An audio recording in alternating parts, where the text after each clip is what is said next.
All right, everybody, welcome in. We are live game 3 for New York versus Cleveland about to start. We've got a little basketball double feature on right now. We do also have a little bit. We have Aces versus Kids. We got the TV a little bit too loud. Is what we got.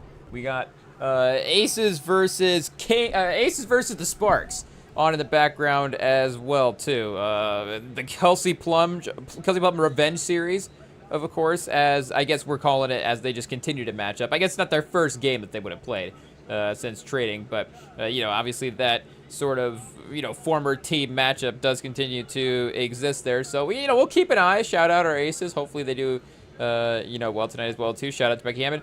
But I guess it'll just be good to watch the basketball talent as well too. Again, the Sparks, Cameron Brink, Kelsey Plum, just a very talented team that they have over there. So we're excited to keep them on the TV as well too. But hey, tip off on pause. Hey, we're talking about Cavs versus Knicks right now. I was a little surprised to see Cleveland favored. I guess, do they have to eventually be favored in one of the games? But in my mind, no. They don't really have to be. -3.5 points tonight. And I guess the ESPN was given New York about a 60% chance to win as well, too. So to me, that means New York's got to be like 1.5, 2.5. I don't know if it got bet to a certain way as well. But, I mean, Towns immediately hits a 3. The Cavs, and I guess the home road thing would be the thing that, as we've seen over the course of this playoffs, that would be the thing, I guess, that would be the major factor in, okay, the Cavs are going to be, like, way better than they were on the road. But, I mean, they were pretty disastrous on the road in the last game. The three-point shooting was definitely not there. I mean, you do have the contrast of that as well, too. Definitely one of the better offensive games that the Knicks have played. But Bridges just driving to the basket right away and gets the layup, 5-0. I mean, a couple of easy offensive possessions. You got Mitchell slashing and driving, drawing the foul.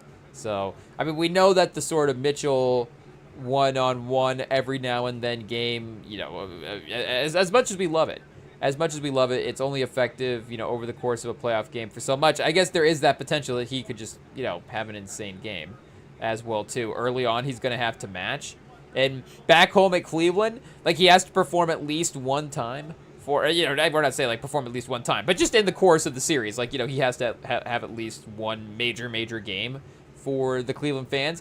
But he does miss the free throw start, so, not a hot start tonight. Maybe it's not going to be tonight, unfortunately. I have seen posts before, and this has always made me interested in his dynamic with the city as well, too. If you're talking about the trade market and stuff like that, that is, I feel like, the only reason that he is discussed on the trade market is, does he want to be in Cleveland? And I guess, is this the Donovan Mitchell jealousy series? He wanted to be in New York the whole time. Do we have to go back and track that timeline with him and Brunson as well, too? Was it a sort of they had to get Brunson instead of Donovan Mitchell, or was that opportunity that they could have gotten both? I guess, of course, now that they have Brunson, Towns, Bridges, I guess, Josh Hart, he's a good player, but it's not like, with all due respect, not like 2 or 3 first-round picks type of ordeal, type of trade. But obviously Bridges was in that territory when they traded for him, and, Towns there, even though that was more of a player situation. But, regardless, the fact that could have been a team player pairing that could have happened is definitely something that, was talked about for sure. But 9-1 to start. Kenny Atkinson has to call a timeout. I mean, a little bit like OKC in the last game, not the most energy from Cleveland in this one. I think maybe Kenny Atkinson can kind of sense it a little bit. Kenny Atkinson, like, walked out with, there's like a coach is mad situation, and then there's like a when he crosses over to the other side, where Kenny Atkinson is like, okay, I'm basically just coaching. If we win this, I keep coaching the team. If we lose this, I better get on the Zillow. It is what it is. Or maybe, I don't know, is he so confident in his job security that it doesn't matter? But I don't think that's what it is. Maybe we have to, maybe we're overreacting a little bit. Maybe just a couple of roster tweaks, and they retool for the next upcoming year. It is possible, because I guess they would be down 3-0 as well too if they lose tonight. So series over. It is what it is. Is James Harden going to be the first guy to ever have a 3-0 series deficit return? I mean, it could happen. Imagine, chat. They're making the Disney movie right now. We didn't realize that we're living a Disney movie this whole time. I guess that is the only other outcome that is the only other outcome, is that James Harden's career this whole time has been, it could be, chat. Hey, yo, I mean, in some ways a movie, you know, I guess there's like a, you know, there is like a, I guess, you know, we you know, shout out, we're pro Harden on this pod. Hey, yo, pause. Whoa, what are we saying? We're pro James Harden on this pod, I guess, you know, you have to add a little context. If you say you're just pro Harden on this pod, you're, pro James Harden on this pod. We are fans of James Harden's game, I guess, over the course of his career. You know, maybe now, honestly, unfortunately, it might be one of the biggest contrasts of players that I enjoy. Because, I mean, you know, Rockets James, like, I mean, I don't even have to lie about it. You know, it's not even like a fake, you know, a fake sort of thing or whatever. Like, Rockets James Harden is just genuinely one of the most entertaining basketball players that we've had, you know, in the, do I say in the 21st century? You know, I don't know. You know, again, we'd have to actually sit down and do the rankings. And if we sit down and did the rankings, you know, James Harden was like the 15th most. And again, that's still pretty entertaining. Like, if we have him in the top 20, like, he's in, you know, he's in the upper echelon there. So, yeah, are we saying he's the 4th? But, you know, regardless, you know, I really love going back and watching his highlights, like I have said, you know, multiple times before. But those prime James Harden days where he, you know, and his first step back then as well, too, was definitely a little bit different. So, you know, you're just watching, with all due respect, a bit of a different type of player. And his game now is still, I guess, you know, there is an old man at the park element to his game where maybe there are things that you could translate. It's like, okay, in theory, if I was able to make this shot, like, is this a good move? Like, maybe there is some of that with James Harden now. I don't know. But, you know, it is what it is. Like, I can't say that James Harden on the Clippers, James Harden on Phoenix. He was, because, you know, we're pro Embiid as well too. So we just, you know, we're really wondering if that experiment, you know, I guess, you know, it is what it is. But, you know, there was that thought of like, okay, like, hopefully this could be something for the Philly fans. Like, we you know, those guys having a chance to, you know, make some kind of playoff run together. It is what it is. Yeah, obviously a little unlikely, but still, I guess, do you have to take the swing? I guess, do you have to take the swing if it is Ben Simmons? I don't know, because that was the trade back in the day, and I was seeing on the YouTube shorts as well too of our you know, I guess back when we used to listen to the pod, our guy Bill Simmons. Hey, yo. You know, I guess, does he need to drop it back, a couple back on YouTube every now and then? I guess the shorts keep us entertained. You know, it is what it is. Everything, you know, the reels these days. But what are we saying? I was seeing one of him, and I was like, I know it's going to happen. I know he's going to find a way to twist the Morey firing into something positive, or like the Morey mutual parting of ways. Hey, yo. I don't know exactly what the labeling was there. But I was like, I know he's going to defend his guy. And you got it. I guess, you know, you know, we defend guys, and we don't even have, you know, personal relationships with them. We just enjoy them as, you know, AO, as fans of their games, as fans of their careers. So I guess, you know, AO, if we were personally friends with a GM that you know, got fired from a team, I'm sure we'd be like, here's like 3 reasons why that would be, you know, not necessarily the worst thing in the world for him, or, you know, keeping his name highly mentioned in the media as well too. Media manipulation with Daryl Morey maybe, but, you know, keeping his name highly mentioned so that way the conversation is still good about him. Maybe it helps his chance to get a job going forward as well too. You know, still get a job. And I mean, Daryl Morey has enough name power that he should. But it was funny to hear him say, like, oh, you know, did he leave the Sixers worse off than they were before? I guess, you know, fair. Like, he didn't, you know, he didn't drive him into the, you know, he didn't drive him off a cliff. Like, good job, Daryl Morey, you know. But the point was, he wasn't, you know, getting him to a finals. And if you look at his run basically since the James Harden trade the first time, I mean, you know, you hate to go move by move and connect it to the fact that, you know, maybe there was some James Harden performances individually that led to some of those trades not being effective as well too. But I think some of the individual, I guess, you know, was like the Westbrook one his fault or not, but, you know, he hasn't necessarily been pressy with the moves since then, since that James Harden trade. Again, it was a brilliant trade. I guess, was it a brilliant trade? You know, I guess, you know, are we like, okay, overrated? You know, James Harden was pretty good. You got to make that move. You know, we're not going to sit here and say that he got lucky, that James Harden became, you know, one of the 6 best guards of this decade. I guess now that Shea is up there now, as well too. Like, who's in the conversation now? Not. I guess, you know, there's obviously a general ranking by the way you mention them, but you know, Kobe's the number 1 guard. did I say the decade, the century? 21st century. Kobe's obviously the number one. MJ played in the 21st century, so does he count? I don't know. Wizards, MJ, maybe not, but I guess. I was thinking Iverson. I guess I'm going maybe a little chronological, as well too. I guess. Would you put James Harden's career over Iverson? I guess Iverson made a finals. Hey, yo, I don't know. But again, in the conversation, there's 3, Shea's 4, Wade's 5, and then who would be number 6? Who would be number 6? Hey, yo, I feel like there's definitely Curry. Hey, yo, we definitely got to mention Curry, chat. Hey, Curry's so far above those guys that we didn't even forget. We forgot to mention. We were like, oh, where's Curry? Oh, he's way up. He's way up the list. Hey, yo, we forgot to look up there. But yeah, we do have to mention Curry as well too. So there's 6 guys other than Curry. We meant the 6 best guards other than Steph Curry of the decade. I guess we said Kobe was the best guard, or we kept saying the decade of the century. I guess we said Kobe is the best guard of the century. But does that mean? But I guess the argument for like Curry versus Magic is like a point guard argument, right? It's not an overall guard argument. Because would we argue Curry over Kobe at this point? I mean, hey, rest in peace, Kobe. I don't. I guess there's no need to.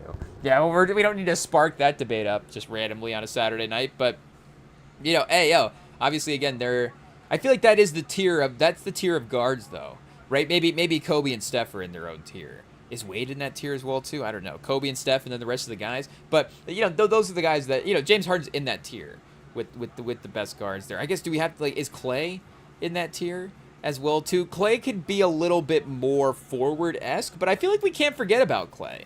The man has 4 titles, so a little bit different in the 2022 run, but still, it was still important. And I guess I was thinking number 2 guys. Who else was I thinking of? I guess I hate to say his name because of what he did. What he did in the finals to San Antonio. It is what it is. But there is a guard that maybe played, he had a Sonics run, Milwaukee. I guess, are we getting that right, the right order? Milwaukee, Sonics, Celtics, like you're saying, the Heat. Maybe he did a movie with Denzel in the 90s and Rosario Dawson. I guess, we can't mention his name again.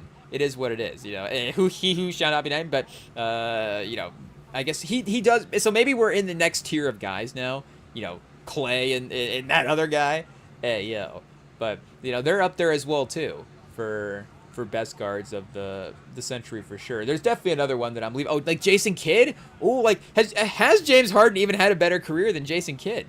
And I think about it. Okay, he's definitely a better scorer, a better bucket getter. I mean, Jason Kidd could definitely score when he, not when he needed to. I'm saying, like, when he really wanted to kick into scoring mode, like, he could get there. For sure, Jason Kidd dropping 25, 26. Put him in the modern day. Hey, just tell him to take all the shots he wants. Like, he definitely is, I feel like scoring high 20s for sure. But just James Harden moves, are crazy compared to him. It is what it is. So I guess, thinking of guys, like, is Chauncey up at the list? And maybe there is a different version of the ranking as well, too. How many ways do you want to rank it? Like playoff guards? That would be interesting, though. Because Chauncey Billups is a little, I guess, maybe Julian Edelman's not the right comp. Maybe Chauncey Billups is a little bit better than Edelman was in the red. Because Chauncey Billups was making some... Did he make I don't know if he ever made a first-team All-Pro, but he was making some All-Stars. And maybe he did make a... Did I say first-team All-Pro? Maybe he did make an All-NBA.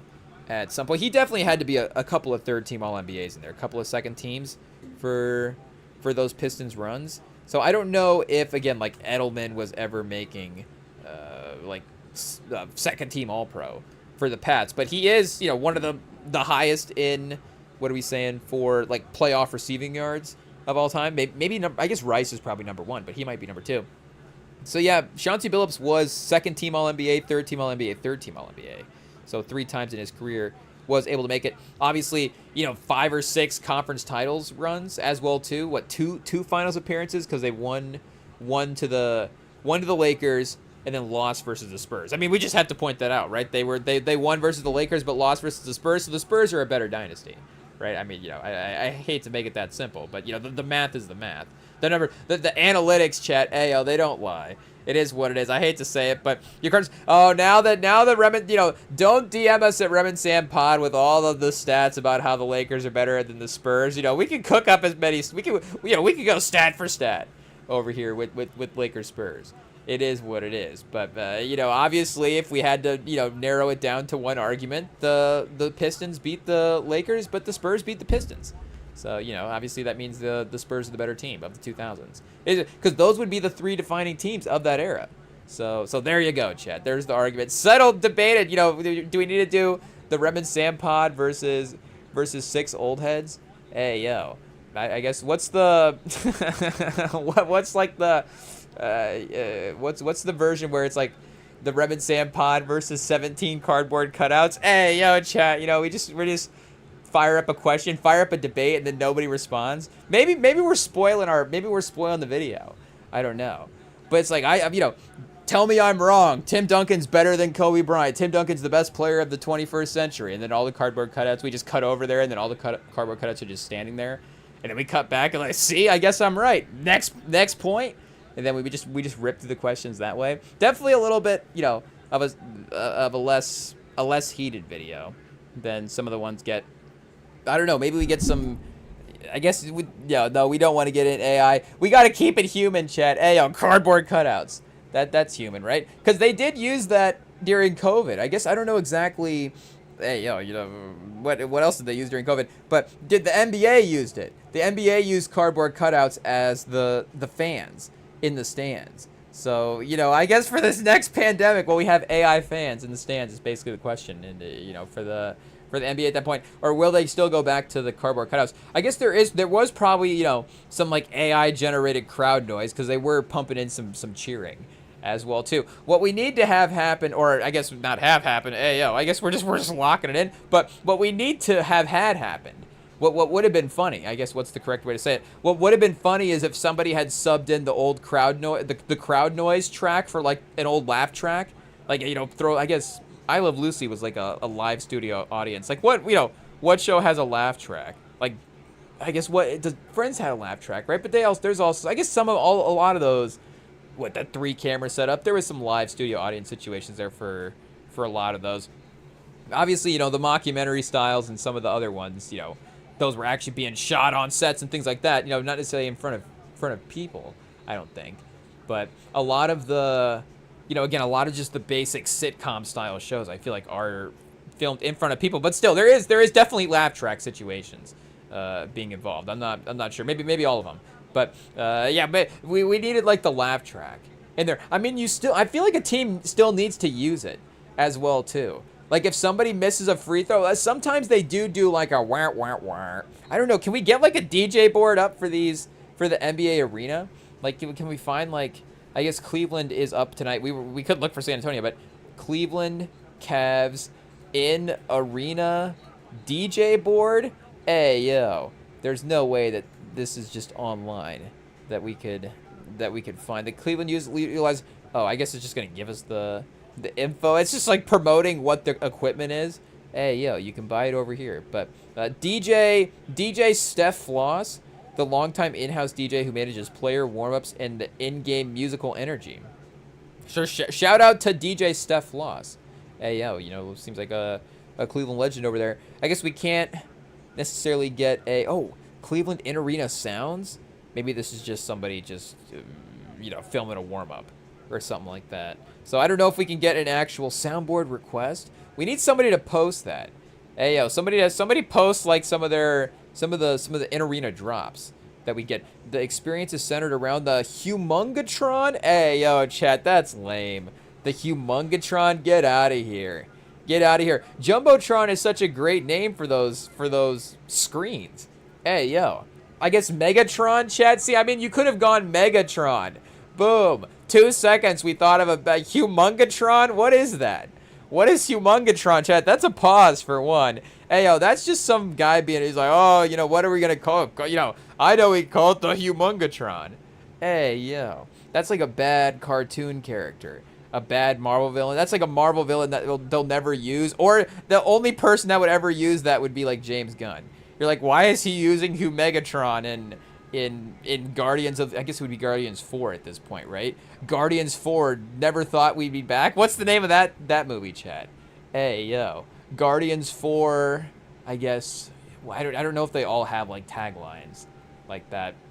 Because they don't have, like, Mission in the Galaxy. Guardians of the Galaxy... Or, like, what's, like, the branding tagline for those movies. I guess I'm not necessarily certain, but they'll be back, chat. Hey, yo, make no mistake. I think Chris Pratt's gonna need it. Hey, yo, it is what it is. What's the last Chris Pratt vehicle that we can all think of? Guardians of the Galaxy 3. So I mean, I think he's and it'll be, I guess, he'll be in Avengers, right? I'm assuming if you've been in the MCU, you're gonna be in the Avengers. Has Helen Mirren been in the MCU? I don't know why I'm thinking about that. I feel like she has. Is she going to be back? They might have. I think she was in Guardians of the Galaxy as well, too. Was she in the second one?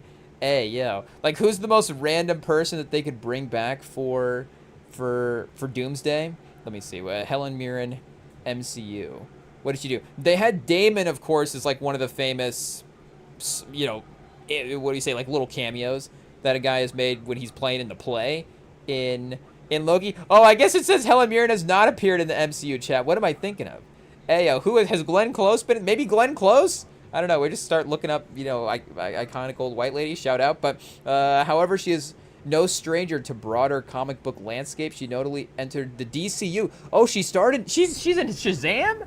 Hey, yo. Make no mistake, I have not seen Shazam. They do play the DC movies on TNT. So every now and then, when the TV's at the bar, at the restaurant, at work, they'll get stuck on TNT, the baseball game or hockey game or something from the night before will be on there. And then, the lunch shift, you got like that afternoon movie that's on. That's like the only time I've ever seen Shazam is when the bar TV gets stuck on TNT. I think I've seen Black Adam and Flash that way as well too. So that's depressing. I'm like, we got to watch the Flash today at work. What a bummer. Asked the bar, I was like, can we ask the bartender to find a better movie? Hey, I was like, we probably won't bother him with that. But, I guess Helen Mirren in Shazam? Hey, yo. Why not be in the MCU? Helen Mirren, what are you doing? Hey, yo, the DCU, I guess it's still a paycheck. But, hey, yo, who is a Helen Mirren type that has been in MCU? I feel like there is somebody. I think that the Google AI might be wrong. We might have to look up Helen Mirren's thing. Oh, it is Glenn Close. Okay, so we're getting Glenn Close and Helen Mirren mixed up. I mean, shout out, iconic. We're just so many iconic accolades of their careers. It's like just so much to remember. To combine all this stuff. But Glenn Close plays Nova Prime, the commander of the Nova Corps on the planet Xander. She made her first appearance in the Guardians of the Galaxy and reprised her character for the theme park attraction Guardians of the Galaxy Cosmic Rewind.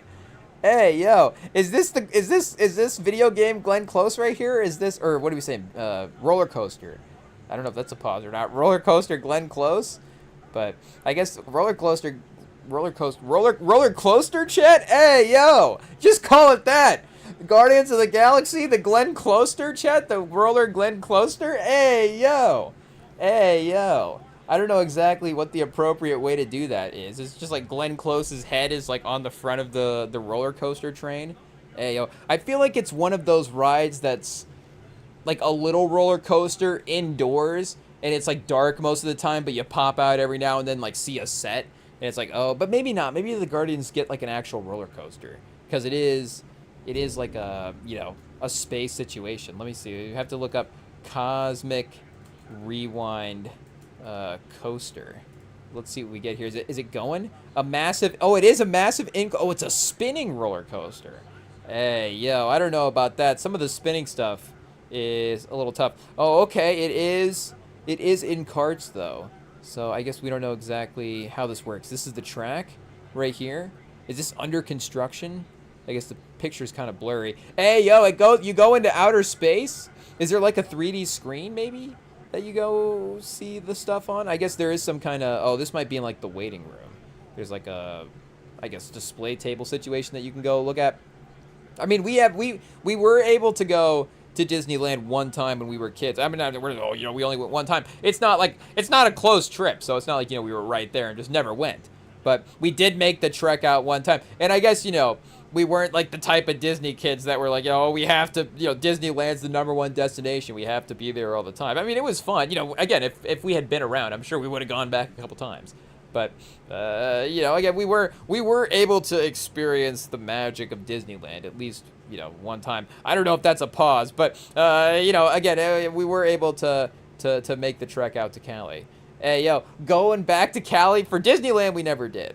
I guess it is what it is. But going back to Disney. Hey, yo. But what is this? I guess I would go back for this is cool. Hey, yo, what is this? And then I guess you got the. Did we go to Epcot? I guess that's in Orlando, though, right? So I guess that would have been a different track. So I guess what is this in Orlando? Maybe. But I guess don't they have Universal down there though? That would be like Is Transformers Universal? Hey, yo. I'm not sure. Humongatron would be in Transformers, honestly. Who was Humongatron again? Oh, that's the Jumbotron in Cleveland. Hey, yo, not Glenn Close's character in Guardians of the Galaxy, apparently, or anybody in Guardians of the Galaxy. Batista, maybe could be something going on. Oh, I forgot John C. Reilly was also in there as well too. Corpseman Day. Hey, yo, those movies are weird, chat.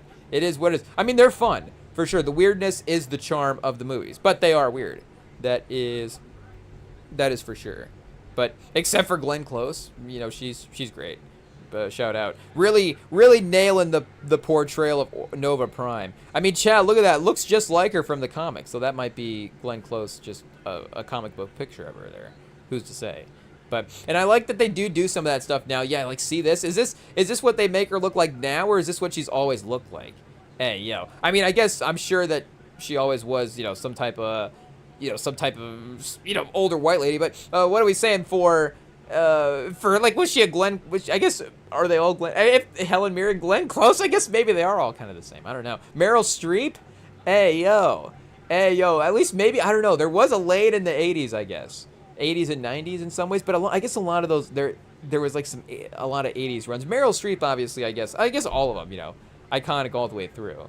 But I guess if we were talking, you know, I guess all, you know, peak of the powers all the time, right? All the time. But you know, hey yo, as well, I guess we were gonna get inappropriate, chat. We don't need to go there, but you know, shout out to those three. They're still great. It is what it is. But I guess what we were gonna say is I like that they do that with some of the movie characters where they'll just make the comic book characters look like. I think the most obvious, not the most obvious one, but one of the original iconic ones that they did do that with was Samuel L. I believe with Nick Fury, because I think that's how he got the role as Nick Fury. If I remember the story correctly, I think I guess I don't know exactly why. Hey, you know, he's cool, so it's like, hey, you know, let's just make Nick Fury look like Samuel L. Jackson. I mean, who's the coolest guy ever? I guess. Imagine if they had made him look like Denzel though, and then all of a sudden Denzel's just in the MCU. I mean, what a turn for Samuel L. Because wasn't Samuel L.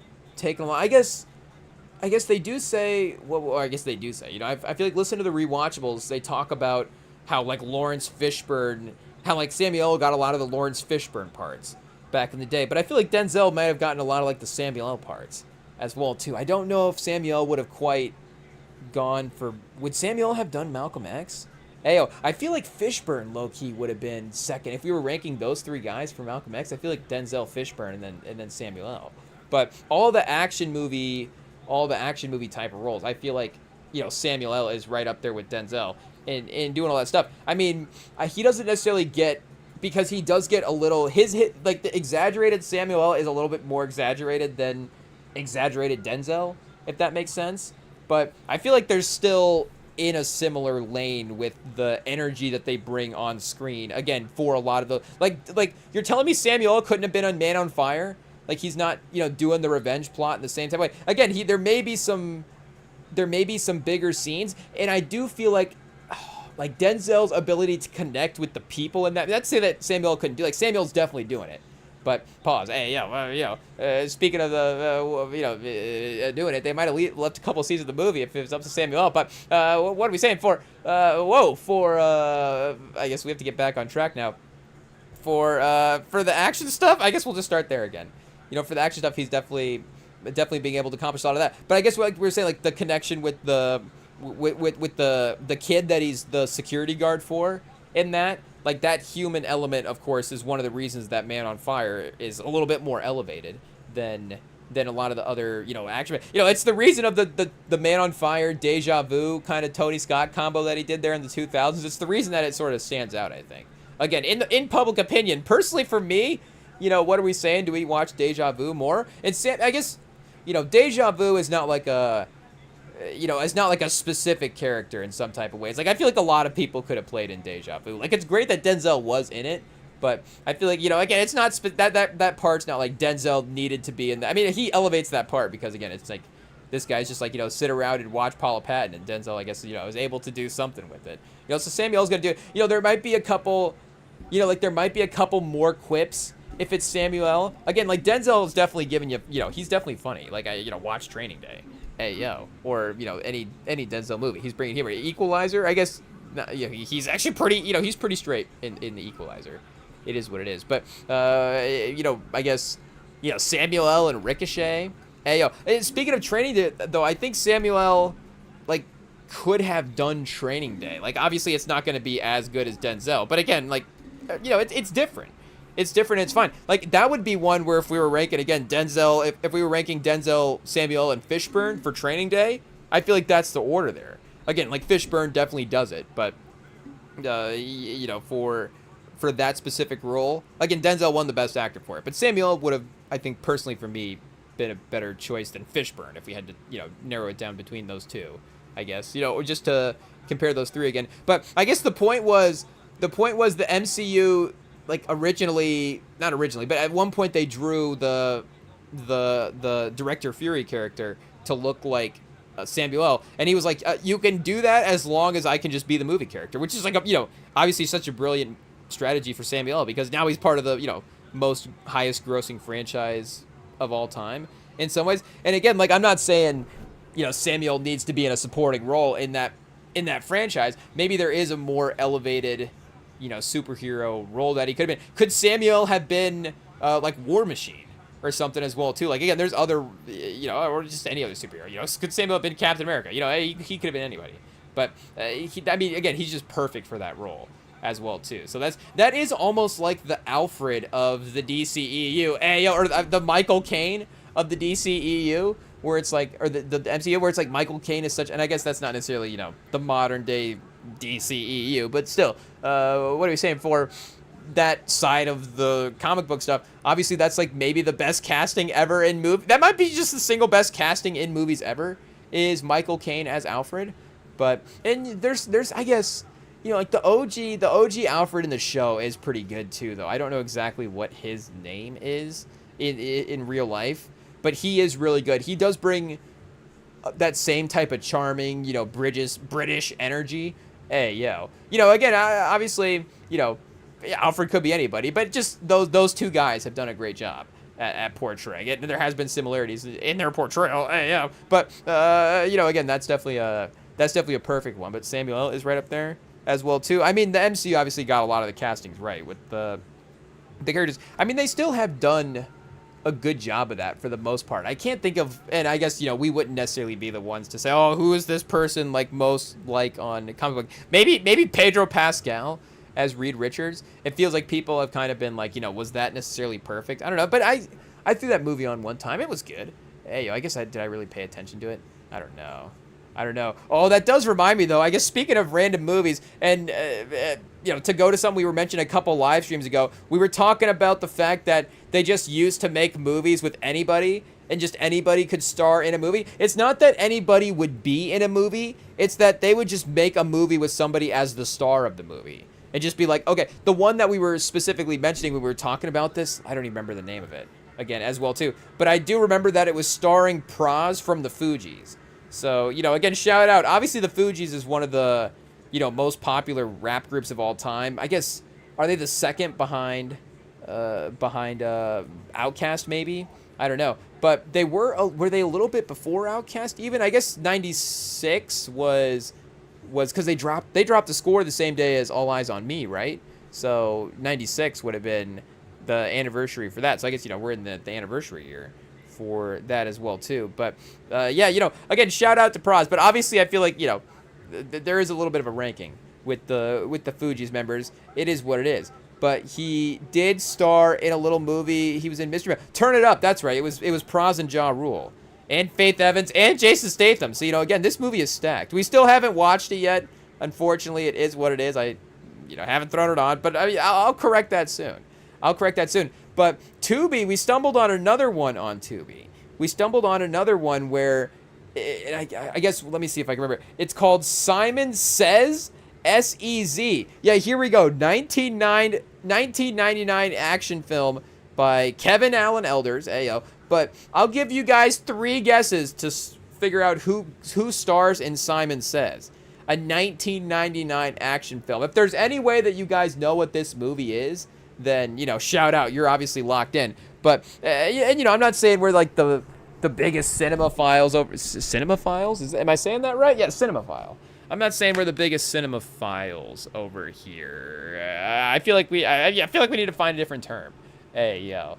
I feel like we're not the biggest... Well, we are, obviously, big movie fans. Hey, yo. But in terms of, the stats, in terms of really the depths of the IMDb's, I would say we're in, like, the top 10 to 5% of movie fans. Hey, I'm not putting, Spotify recap, like, top 1% of movie fans all, in the world. I wouldn't say that. Again, there's people, the indie scene, but maybe mainstream movies. Like, we might be a top 1% mainstream movie fan. I could definitely, I'd defend ourselves there. But just movies in general, there's definitely an extra segment of the movie fan base that is, a little bit more in depth than we are. Even maybe some journalists and stuff like that as well too. But just the fans of the game, knowing who's up next. Even just the festival scene, like, I guess that's even the next level, where there are even some mainstream festivals as well, to like Sundance and again, Sundance is really the one that you just kind of know about if you just know anything about movies in general. If you're just in general in any way tuned into the industry, you probably know the term Sundance. But outside of that, I think there's another. I mean, there's like Toronto. I guess Toronto has one, but it's just called the Toronto Film Festival. But is that the number 2? So, we could just dive into the mainstream film festival scenes, and that's a whole, unlocking. So maybe we're only in like the top 20% of movie fans. I don't know. But again, I had, no idea what this movie was. I had never heard of it before. So I guess, I guess if you probably have looked it up already and figured out who is starring in it. But it's not an actor by trade. It is an athlete. So I guess, we'll give you that clue. Do we narrow it down to the sport? I guess, do we have to? Obviously, it's a basketball pod tonight. So, the sport is basketball. And it is a 90s athlete. I guess, again, hot take, in 1999. But I guess it could have been like an 80s athlete. So, hey, yo. I guess 1999, I don't know how this would have lined up there. But, like, it's not OJ. Hey, yo. I guess I don't know if he would have, would he have been available for a movie in 99? I don't know exactly if that would have been the case. But, for, again, that would have been an example of an 80s athlete who was, or like, hey, yo, I guess, I hate to pivot, but like, I don't know if we're, bringing up these names back to back, but like, Jim Brown. Hey, Jim Brown was doing movies in the 90s, so, it could have been, it wasn't somebody, an athlete from a couple decades ago. I guess Kareem, did a couple in the 70s and stuff like that, but it's a 90s basketball player starring in this action movie. He's not the best player on the team, though he may have been an all-star. He is, I think, a top 75 player of all time. Is he a top 75 player of all time? Oh, chat. Hey, yo. I guess that does kind of narrow it down a little bit. Let me see here. I'm not going to look it up. Oh, I guess I could look it up on screen, but just off screen as well, too. Here, let me pull up a second tab and look up this guy real quick. Hey, yo. And see if we can find out if he is a top 75 player. I mean, he's definitely a, again, all-time player in a way. But for him to actually have made the list, it is something that I guess I'm not necessarily remembering right off of the top of the head here. So let me see if I can pull this up. For some reason, on the other page, I don't have the quick link to Basketball Reference. So here we go. Okay, I'm in the page. Let me see if I can find this player real quick and see what is going on. If we mention, any type of team or anything like that, obviously it's going to be a little bit too much of a giveaway. But he did. Oh, Chad, this is another clue. I feel like this last clue. Oh, okay. He is on the 75th anniversary team. 2-time All-Star. I guess if we go through the other accolades, maybe we start giving away too much as well, too. But a 2-time All-Star, 90s basketball player, 2-time All-Star, who made the All-NBA anniversary team and also starred in this 1999 action movie called Simon Says. S-E-Z. Simon Says. Honestly, it says they made it in 1999, but they may have made it today somehow. You know, AI generated this today and then, you know, dropped it on Tubi. Like it just happened, or like it happened 20 years ago. 25 years ago. But still, I feel like it did. But regardless, he did also have a teammate that starred in a movie as well, too. So I think that, let me double check. This movie might have been a 2000s movie. Or it is also a 99. Imagine they starred in movies in the same year. That would have been crazy. Oh, 96. Hey, yo, chat, have you gotten at least the teammate yet? His teammate starred in a movie in 1996 as well, too. Basketball player from the 90s. The teammate would be Michael Jordan, obviously Space Jam. So the basketball player that we're talking about that stars in this movie is Dennis Rodman. Hey, yo, again, the star of the movie. Dennis Rodman, 1999 action film starring Dennis Rodman and I guess Dane Cook as well too. John Panette, directed by Kelvin Avalanados. The score was composed by Brian Tyler. Ayo, it says right here on the, again, and we quote this from the Wikipedia as well. You know, you hate to see it, but the film received negative reviews and grossed $292,000. So I don't know what the budget was for this movie. It doesn't even say, but it distributed. Oh, I guess it didn't debut at any film festivals. Distributed by Columbia TriStar. Hey, yo. The premise? I mean, again, it's a good premise. Interpol agent Simon goes on a mission to save a kidnapped woman and defeat an arms dealer. I mean, chat, lock it in. Hey, yo. So I just did, again, they literally made movies with anybody. Praz and Dennis Rodman got movies in the 90s? Like, who is that now? Like, I was trying to think of the equivalent. The closest thing I could think of course, would be Kyrie recently, within, I guess, the last 10 years now, got the Uncle Drew movie. But still, that was based off of, like, a series of successful commercials. Like, that was real IP. Hey, yo, like, that's just what Hollywood does, right? Of course, they just take every IP that we have and just keep, making it bigger, expanding, what are we saying? But, they just keep adding to the franchise element of it. It's like they just, if they have a commercial that works, like, okay, of course they're going to turn it into a movie. I'm surprised they haven't done the Flow biopic yet, from Progressive. Hey, yo, how have we not done, Progressive the movie, chat? Hey, we're, make no mistake, somebody from Progressive is listening to this right now in the live stream and like, you're right, how have we not done that? Make the Progressive movie starring Flo and Jamie. They have 2 stars. If you watch sports, you know both of them, Flo and Jamie. So they have a star co-star situation. I'm surprised we haven't got there. But again, it's not just these guys are just in a movie. Dennis Rodman is in a movie. I guess Hustle with Anthony Edwards would be a little bit like that. Like that's a pretty good NBA cast for sure. Like that has a Valanciunas in it. Like that, is that Willie? Or no, it's a Hernan Gomez. Ayo, I guess there's not the Valanciunas brothers. Hey, yo, it's the Hernan Gomez brothers. Our apologies to the international centers out there. Oh, Hustler, not Hustler is the Jennifer Lopez film, though that is definitely been in the Tubi rotation recently as well, too. We're looking for Hustle, the Adam Sandler film, chat. Definitely a little bit different. Hey, yo, 2022. Adam Sandler... maybe Adam Sandler, on the, maybe we wouldn't want to see him in that role that Jennifer Lopez was in. That would be for sure. But what are we saying for? Oh, also has Queen Latifah, chat. We need to throw Hustle back on. Robert Duvall, Heidi Gardner. But oh yeah, Juancho Hernan Gomez was he the star of the movie? I guess it had Edwards as well too, right? Yeah, Anthony Edwards. Is he like he's sort of the villain though?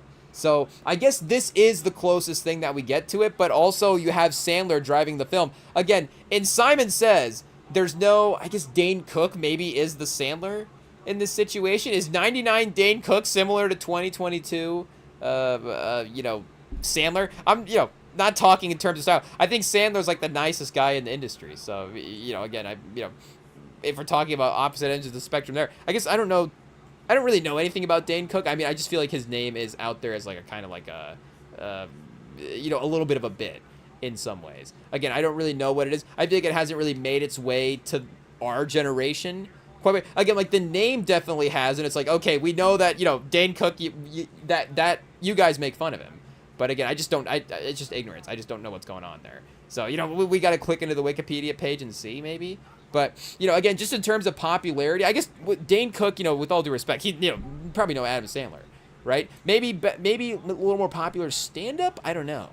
But in terms of the movies, of course, hey, obviously Sandler is one of the most successful, movie comedians anyways of the 90s, right? I guess Murphy was still making, Murphy wasn't dropping stand-up in the 90s, but, really neither was Sandler, right? It's Sandler, I guess, he did do stand-up. Just because it's, musical and characters and stuff like that doesn't mean it's not stand-up. It's just a little bit more, kind of that improv / sketch comedy. It was a little bit more of, sketch comedy to the stand-up stage, more so than it was some of the other guys. Again, where Murphy would take stand-up bits and then turn them into sketches and scenarios and things like that. But, again, it was from more stage to screen, like some of the SNL vibes and things like that. But what are we saying? Again, I don't know what the comparison is for just Dennis Rodman getting an action movie. I think it does go to the fact that, the 90s Bulls were one of the most popular teams of all time. Again, maybe the most popular as well, too. And, obviously it's like one of those things where it's like 90s culture. Things just meant more back in the day. It's like we only had... That's still a little bit of... the intersection of 3 channels, but still things are starting to get opened up a little bit more. I guess the 90s, of course, you do have a full, pause. You do have a full array of channels, but, it's still obviously not streaming era at that point, and there is still, like, I guess, a hierarchy. You have your network, and then you have, your tier 2 sort of. I guess, you wouldn't, like, MTV is not, like, tier 2. But, again, we're just talking, like, the heavy hitter, ABC, NBC, CBS, and then, everything else after that. But for, again, pop culture stuff, people will just say that things were bigger in the 90s. Pause. Hey, yo. But for again, that Bulls team. And as I was saying that, I was thinking of the 90s Cowboys as well, too. So I was thinking, are the 90s Cowboys the most popular football team and the 90s Bulls the most popular basketball team of all time? And then, again, what hip-hop music was like, what just music in general was like in the 90s, what movies were like in the 90s. So, again, there are obviously things in culture now that probably are, is Mr. Beast as big as, pause, whatever the, is he as big as, like, we're saying the Fugees in the 90s? Is he the monoculture thing now? But, for, again, it's just different. It's just like live, it's the Twitch streamers, Kai Cenat, of course, Speed. And Speed is monoculture. The Speed, the streamer. Hey, yo, not Speed the... Maybe Speed was more monoculture in the 90s, Hey, yo. Did Fent kind of take that out a little bit? I'm not sure. Is it coming back? We'll have to see. But, what do we do? Hey, what's it? Speed freak ripping amphetamines all day? Where's your empathy, brother? It's a substance abuse issue. Hey, yo. Give me all you got! Hey, oh, Chad, that's a 6 out of 10 on the Pacino scale. Hey, yo. It is what it is. A 6 out of 10 for the Pacino impersonation. Let me see if we can we get an 8 out of 10 here? Give me all you got! Nope, that's like a 6.2. Hey, yo. It is what it is. I guess it's a skill. We're just going to have to work on it. We're just going to have to do the reps in our off time. Put in the 10,000 hours of it. We're going to have to set the timer now every time we do the Pacino impersonation and get to the 10,000 hours. That's going to be a tough one, Chad. That's going to be tough. The 10,000 hours of Pacino impersonating. Hey, the restaurant's gonna like die out. It's gonna be a dead day. We're just gonna be like, quietly getting Pacino impersonation reps under our breath. Ayo, pause. But we'll have to work on that. I feel like the Give Me All You Got's gotta be one of the easier ones. Don't waste my, I guess Chad Samuel could have been Vincent Hanna. Hey, yo, thinking of roles that Samuel could have done, I never thought about why we never thought about it. I never thought about it before, but that could have happened. Hey, yo, I guess there are probably other, with all due respect, I guess there are, Pacino is probably the greatest cocaine-fueled actor of all time. I mean, between Heat and Scarface, like, what are you going to do? Hey, yo, again, obviously Scarface is a little bit more direct. Heat, it's indirect, but still it's there. Like, he admits it later on. Not even just the use of it in real life, but just the character use of it. I don't even know if he was using... we'll have to go watch some more Scarface interviews from that time. Was he method acting for Scarface as well too? I don't know, but make the mistake, the man was method acting for Heat. It is what it is. I was actually watching that clip today of Nolan talking to him, whatever that interview is, and he's like, Pacino's like, I never knew if I would get the opportunity to say this. It's like, I guess you could have said this anywhere, but you're just feel like you need to say it now. But he's like, I never thought I would have got the opportunity to say this, but we discussed this. He's like, it was a group decision. That character was chipping cocaine in the film. So he's like, obviously again, the character was doing it. And he's like, obviously I'm a method actor. So it's like, hey, Pacino, obviously, tread lightly there. But what are we saying for that role?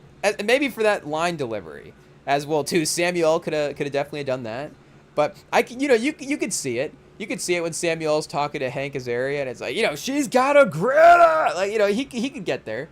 He could get there. Again, that's not a Samuel impersonation, but it's definitely, maybe some more swearing as well too through Heat. That would be interesting. Has Samuel done a Michael Mann film? Because I feel like, again, even for as demonstrative as Pacino gets, again, it's not like his character is a demonstrative character. His character's on cocaine. So his character will have like the flashes of, whatever, the rage or, whatever the cocaine, high will do for him. But, for the Samuel, I feel like Samuel's going to be like a little bit more on 8 out of 10 the whole time, where Pacino does dip down to like a 7 out of 10. Sometimes like a 6 out of 10. Again, he's still like whatever his character is going for it the entire time. Like when he's sitting in the living room at night and he's like, or the kitchen at night, he's like, sorry if the chicken got overcooked. Like, again, like, I don't know what the Samuel L. line delivery is there, but again, it's still great. It's just, it's just whatever his version of it is. But that's our number 2 up for Vincent Hanna. Hey, Samuel. It is what it is. But that would, speaking of Samuel and Denzel, imagine, chat. Imagine, hey, Michael Mann, think outside, not even outside, think a little bit. Hey, look around to see who you can get in these movies. And, again, obviously, the legacy of having De Niro and Pacino in a movie is insane. But, you have to do that. I'm not mad about that in any way. But that, I feel like looking at the cast now, it is a little bit like, okay, Michael Mann, what are we doing here? But do we remember all the names? It's like, it's Christian Bale and Adam Driver. Is it Christian Bale? Is Adam Driver in that movie? Let's just go ahead and just pull up the cast of Heat 2. Because I feel like, Leo DiCaprio, of course, is in that as well too. Let's see what we got here. Heat 2, the novel. No, we need Heat 2, the film, the upcoming film, The Heat. The movie. Hey, chat, I don't want to spoil this. Okay, we've got planned adaptations. What do we have here? We don't have anything. We might have to go to the IMDb real quick and look this up and see what we have going on. But it's like Michael Mann, hey, like, again, I don't want to call him out. Obviously, maybe we do want to call him out. But, there are, I guess, in some ways, the characters established. The characters are also made up. Well, I guess in some ways the characters are based off of real people, but they're not based off of real people enough to, keep them the same. If you redid the movie again completely and just the same names, same characters, it's just a different cast. If it's just like a, hey, But what do we got? Oh, it's Size. Oh, this is Heat. I was like, Sizemore's back? I was like, I thought, rest in peace. But what do you say? We went for a Heat 2 here. Let's see what we've got going on. I was like, hey, that cast looks pretty familiar. I was like, they got a good cast for this Heat 2 movie. Pacino and De Niro again. But, Bradley Cooper, chat. Hey, we've got Leo DiCaprio, Christian Bale, Bradley Cooper, Austin Butler, Adam Driver, and Jason Clarke. Hey, like, Michael Mann, what are we doing? The only 6 people cast in this movie. It's like what's that John Carpenter movie, The Thing? It's like The Thing all over again. You might as well cast. Can we get Kurt Russell in Heat 2? Hey, And Wyatt, bring in Wyatt Russell. Why did they not get Wyatt Russell instead of Jason Clarke, chat? Hey, I feel like they both must have read. Did Wyatt Russell not read for that part? I wonder what part of a kid. I'm not saying I don't have a ton of Wyatt Russell stock, but I feel like the industry is giving him chances. So I'm, keeping an eye on him. I don't know, but just getting the John Walker is a pretty big role there. Like, Wyatt Russell's gonna be in Endgame, or not Endgame. He's gonna be in Doomsday. Like, if Wyatt Russell has a line in Doomsday, I don't know. I've never been jealous of a guy on screen before, but like, why is Wyatt Russell getting a line in this Doomsday movie? What did he do? His arc in the Winter Soldier show, the Falcon, Captain Winter Soldier. Sorry to Captain America there. The Captain America and the Winter Soldier TV show. which of course is the Falcon becoming the Captain America in that show. But shout out to Anthony Mackie. But for that show, his arc on that is pretty good. But I watched a Black Mirror episode within the last couple of maybe the last 2 months. He's in this Black Mirror episode where he's testing out a video game, and it gets a little. I mean, the plot. This is the concept of the Black Mirror episode. He does some techie stuff, and then there's a twist at the end. So hey I hate to spoil that for you there, but that's how that Black Mirror episode goes. So Wyatt Russell's in that one. You can just look that up. But his performance in that is pretty good as well too. Like his performance as a crazy guy is a little bit better than his performance as a normal guy, if that makes sense. Like he does get away with the John Walker part, I think, because John Walker does have a little bit of like a like an a-hole-ishness to it, if we could say that. Hey yo, like again, for we try to tread in a family-friendly way here, but what are we saying for hey yo Chet, he's a butt. That's what we're saying. It's a butt. Touch the butt. Hey, yo, that's a Nemo reference. Or maybe it's also a Hustlers reference from that Jennifer Lopez movie as well, too. I don't know. But either way, hey, yo, Chet. But I guess just because of what the movie is about, I guess maybe, I don't know. We might have to go back and review that joke. We have to IT. Is that joke appropriate? Yo, HR is going to call us in for a session, Chet. It is what it is. It is what it is. But, yeah, I guess, the cast of Heat 2 is definitely striking. Chat, where'd the guys go? I can't see them on the page here. Oh, there they are. Hey, yo. Leo, Bale, I guess, again, like, Leo's playing Chris. That's right, like, Macaulay. So is Bale playing Vincent Hanna? Like, the Bale as Pacino is not bad. Like, that's just a fun idea in general. But, like, would Bale be the Scarface guy? I mean, he definitely would. But who is the...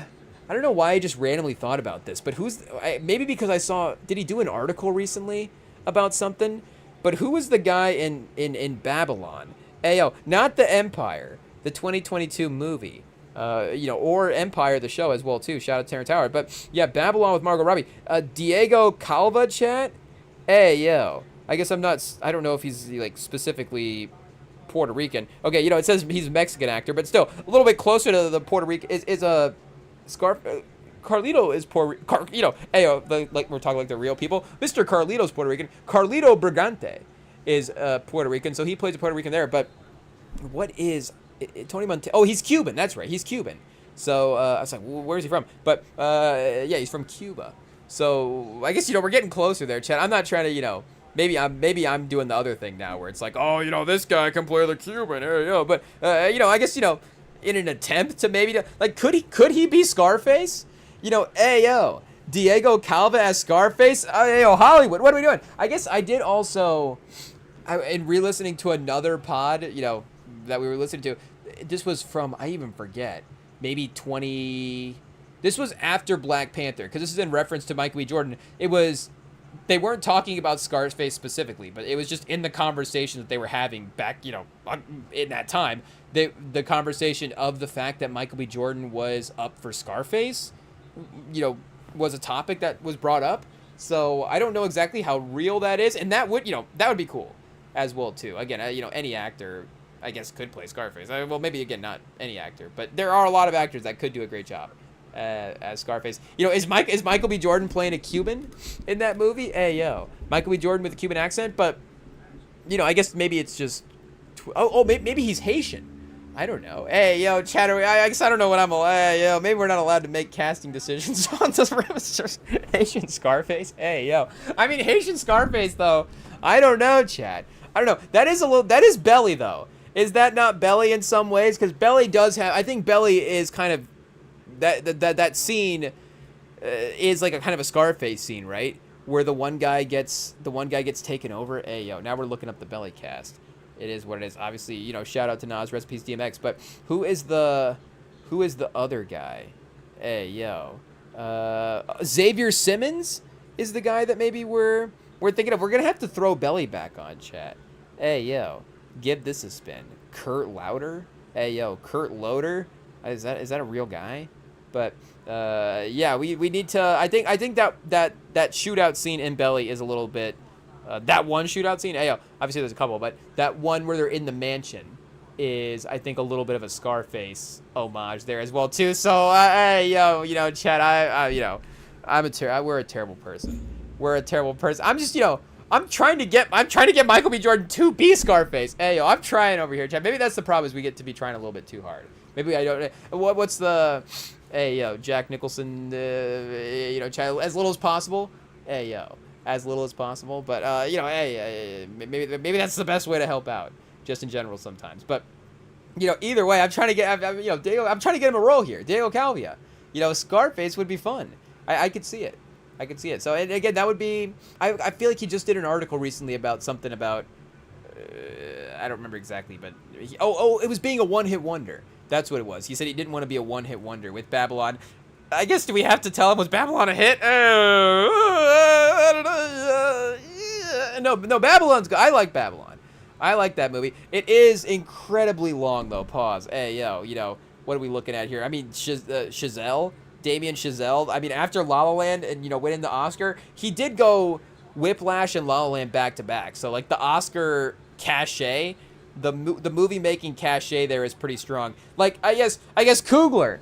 Hey, yo, make no mistake. If you make, I guess his next movie is gonna be Black Panther 3, right? So if Black Panther 3 is 3 hours and 9 minutes, I'm there for it.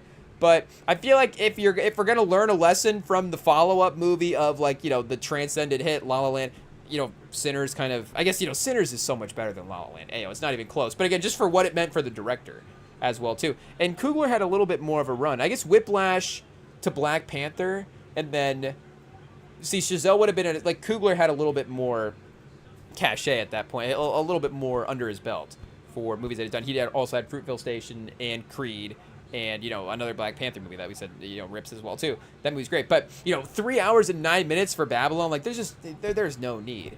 Hey, yo. Speaking of, Heat is the only movie that needs to be 3 hours, and it's not even 3 hours. It's 250. It's 250. And you probably could get it to 245. Like, I don't know if there's a movie that needs to be over 245. Like, people are going to say the Lord of the Rings director's cuts. Honestly, make it a fourth movie.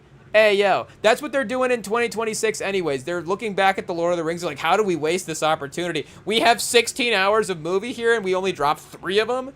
Hey, so that's what they're trying to make Hobbits and stuff now. Make Hobbits. But, they're trying to make they're trying to make Hobbit movies, and, hey, Chad, we've said Haitian Scarface and make Hobbits in, like, 2 minutes. This is crazy. But, they're trying to make Hobbit movies and TV. They had that Eye of Sauron show. Didn't they not? Or Rings of Power, that's what it was. Rings of Power. The Eye of Sauron? Hey, yo, I don't even know. Maybe that's just another piece of IP that they should make. I don't know, but maybe it was also, I guess it's all kind of attached to that, right? That's kind of the big bad villain anyways. But there's no individual movie needs to be 245. I guess, or 3 hours. Endgame, even. Maybe Endgame might be 301? I don't think it is, though. Is Endgame 2 something? It is 301. Hey, yeah, I guess if we've seen it a couple times. But, yeah, I guess I got to be honest.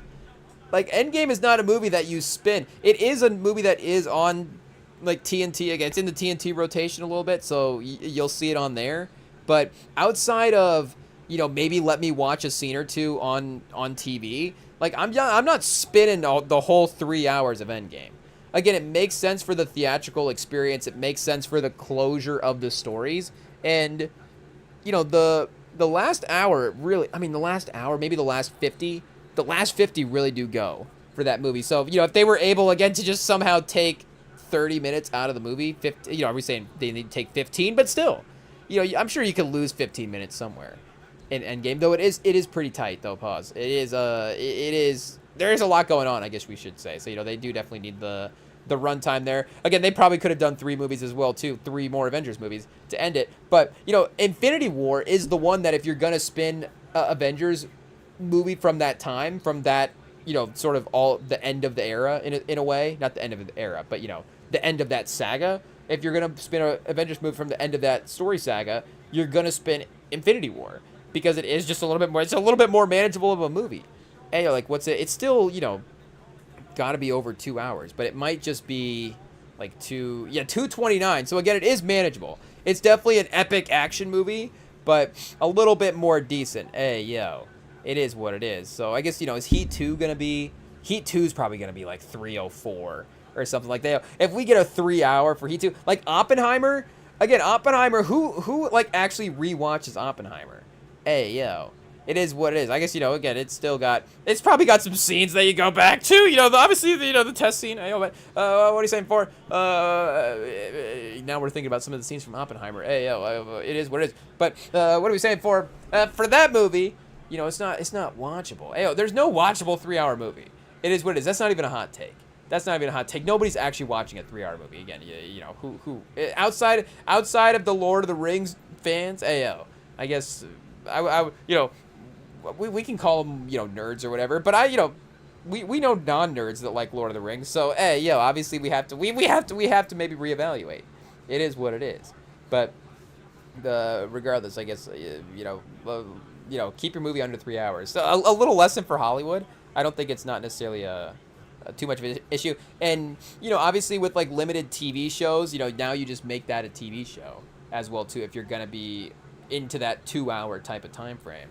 As well, but or that 3-hour type of time frame. You just now you have to go 6 hours with it. I guess that is a little bit of a middle ground there, where it's like, do we have 6 hours for sure? But that's Him and Hers. I'm trying to think like what's the runtime of Him and Hers, because those episodes were like 35 minutes, and there is something like a 35-minute episode where again a little bit more than like a sitcom, a half an hour. Where you're running off of like 21 minutes of story, and then you've got 45 seconds of an ending outro scene that you do, so you're around like 23 minutes of runtime for a sitcom episode. But a little bit less than a 45-minute or a 50-minute show, where all of a sudden now you've got 8 hours, 9, 10, I guess 10, but you got 7 to 9 hours worth of a show.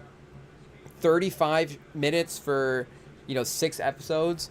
I'm pretty sure now you're looking at like 4.5 to 5 hours at that point. So that is like a little bit more of, that's like the director's cut of a movie at that point. Again, there really is no director's cut of a movie that's 6 hours. That is just, that isn't just a limited series.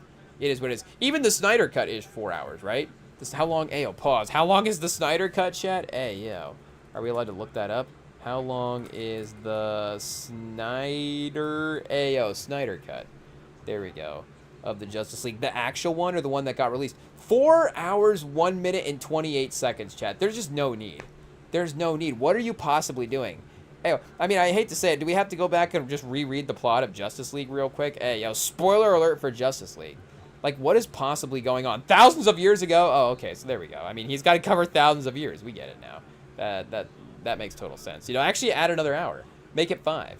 You got to go an hour per every 1,000 years that you have to cover, I guess, is the Hollywood formula there. But is the Snyder cut worth the 4-hour runtime? I'm telling you right now, no. If you said yes, then you honestly just really love Batman more than we do. It is what it is. I love Batman. I do not love Batman enough to sit down and watch the Snyder cut again. But I do love Batman vs Superman. Did Snyder direct Batman vs Superman? Because we will defend that movie. So that one, I guess, is something that is in his favor there. Yeah, directed by Bat Snyder. Hey, yo, chat, Bat Snyder. That's what we should have called him that time when he was making the movies. Hey, yo, the Bat Snyder. I guess I don't know if that sounds bad or not, but yeah, directed by the Bat Snyder. Shout out. What a movie, chat. Hey, yo, what a movie. A real 10 out of it gets better with time. It only gets better with time. But even the director's cut for this is like 242 as well, which again is like actually like a manageable, because they cut it down to the theater, I think, for like 2 something, which I don't really know why. Again, it's Batman for, you know what 2 characters people are gonna sit in the movie theater for 3 hours and watch?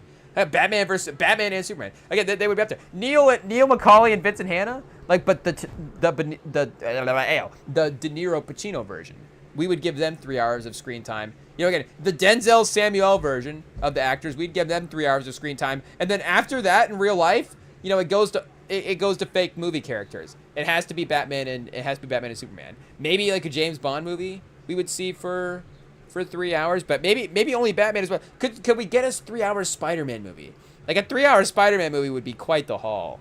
Hey, yo. Unless there's just like some Aunt May scenes or something, I don't know. But I guess shout out to Marissa Tomei. But she's R.I.P. Chad. I forgot about that. They got her. Hey, yo, the Green Goblin got her in the last one. It is what it is. The Uncle Bender, Chad. It's unfortunate. You know, nobody is safe around Peter Parker. Are we one of those guys now? Hey, yo, Chad, they're going to clip us out for the next movie.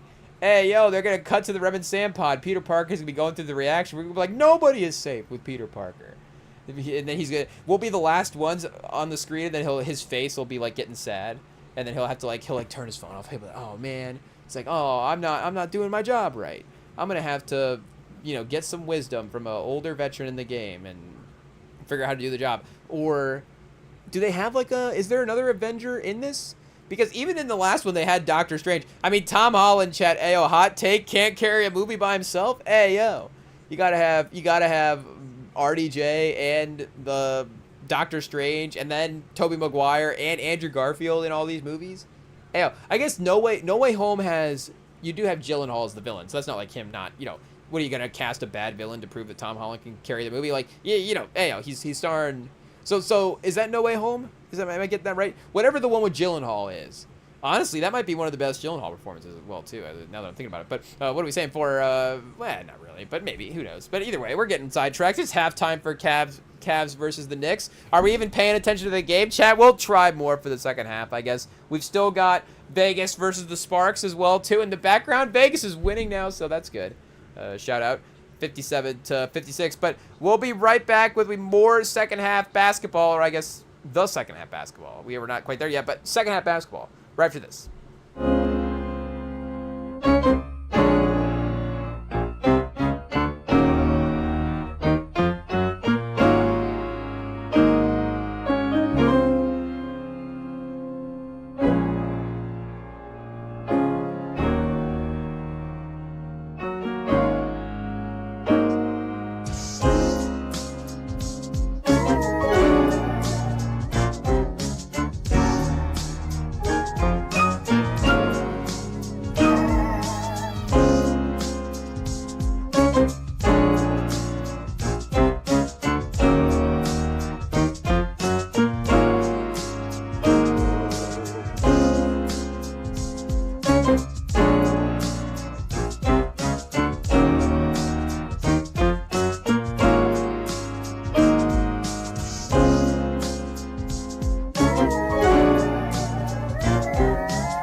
All right, chat, we are back. Halftime is underway at this point. No Shaq right now on the broadcast team.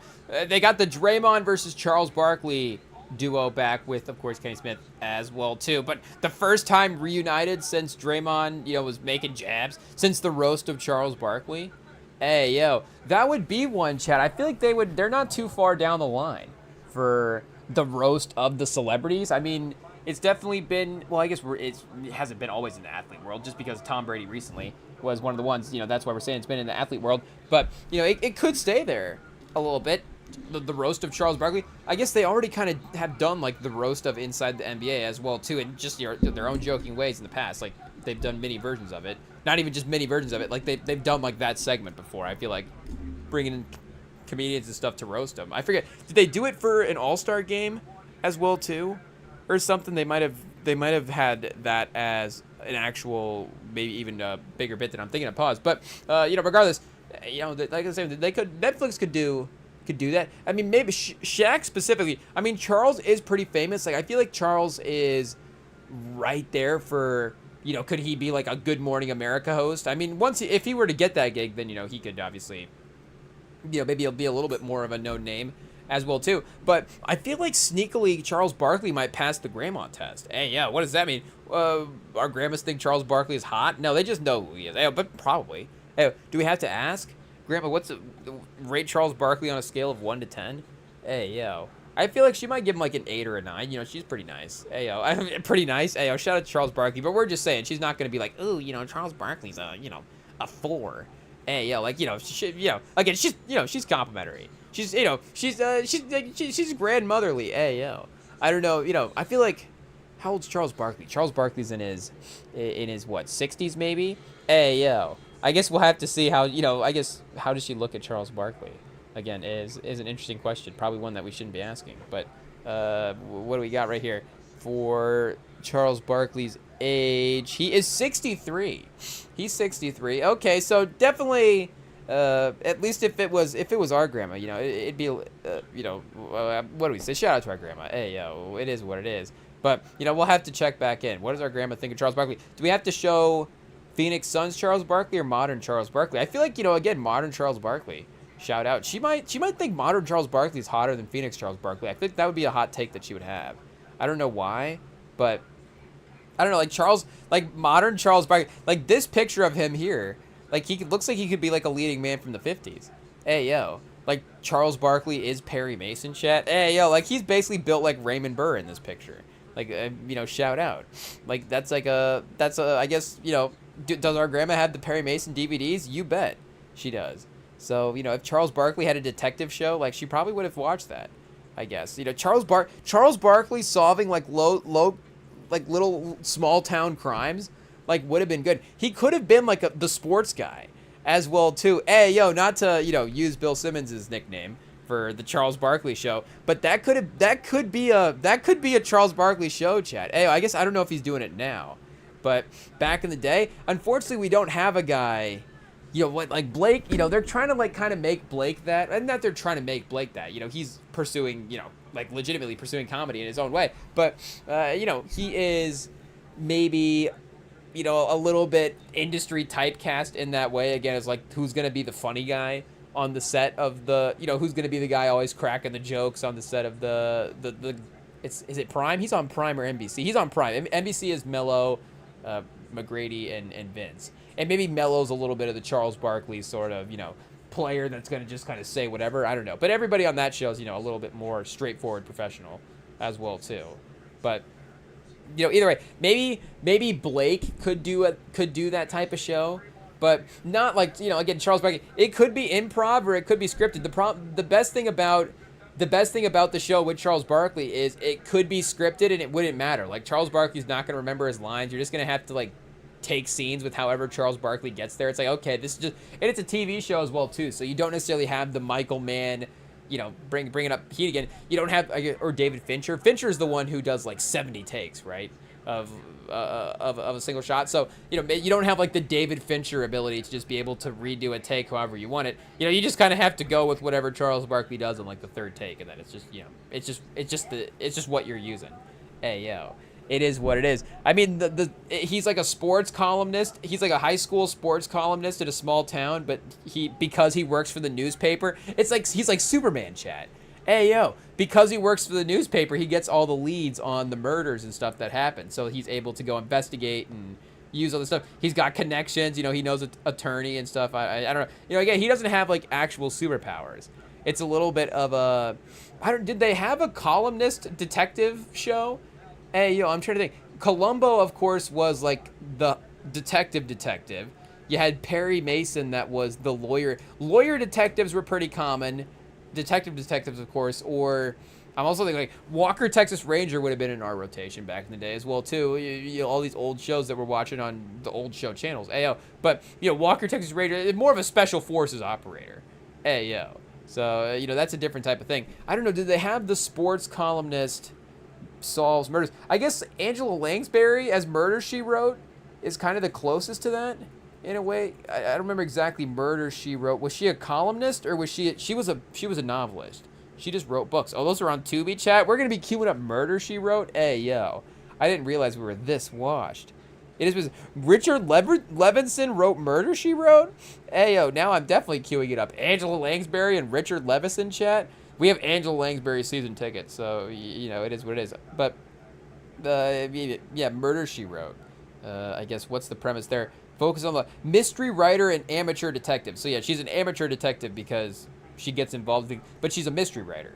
So, you know, that's a little, like, too on the nose in some way. Like, Angela Lansbury is, like, what's the movie I'm thinking of where Basic Instinct. Hey, yo. Whoa, Angela Lansbury, Basic Instinct. But the point of that movie is, you know, stripping out some of the other content in that movie, you know, you have the, the novelist who is trying to use the fact that they wrote the book that describes the murder as the alibi, which I don't necessarily fully comprehend as the idea. You know, there's the one scene where the guy's like, you know, this person, the killer has like, you know, the highest IQ we've ever seen. This is a true psychopath. This person is, you know, dangerous and not to be dealt with lightly, blah, blah, blah. But, you know, it's like, I don't know if that's like the strongest alibi that a genius psychopath would have thought of. It's like, I'm just going to literally describe what the murder is.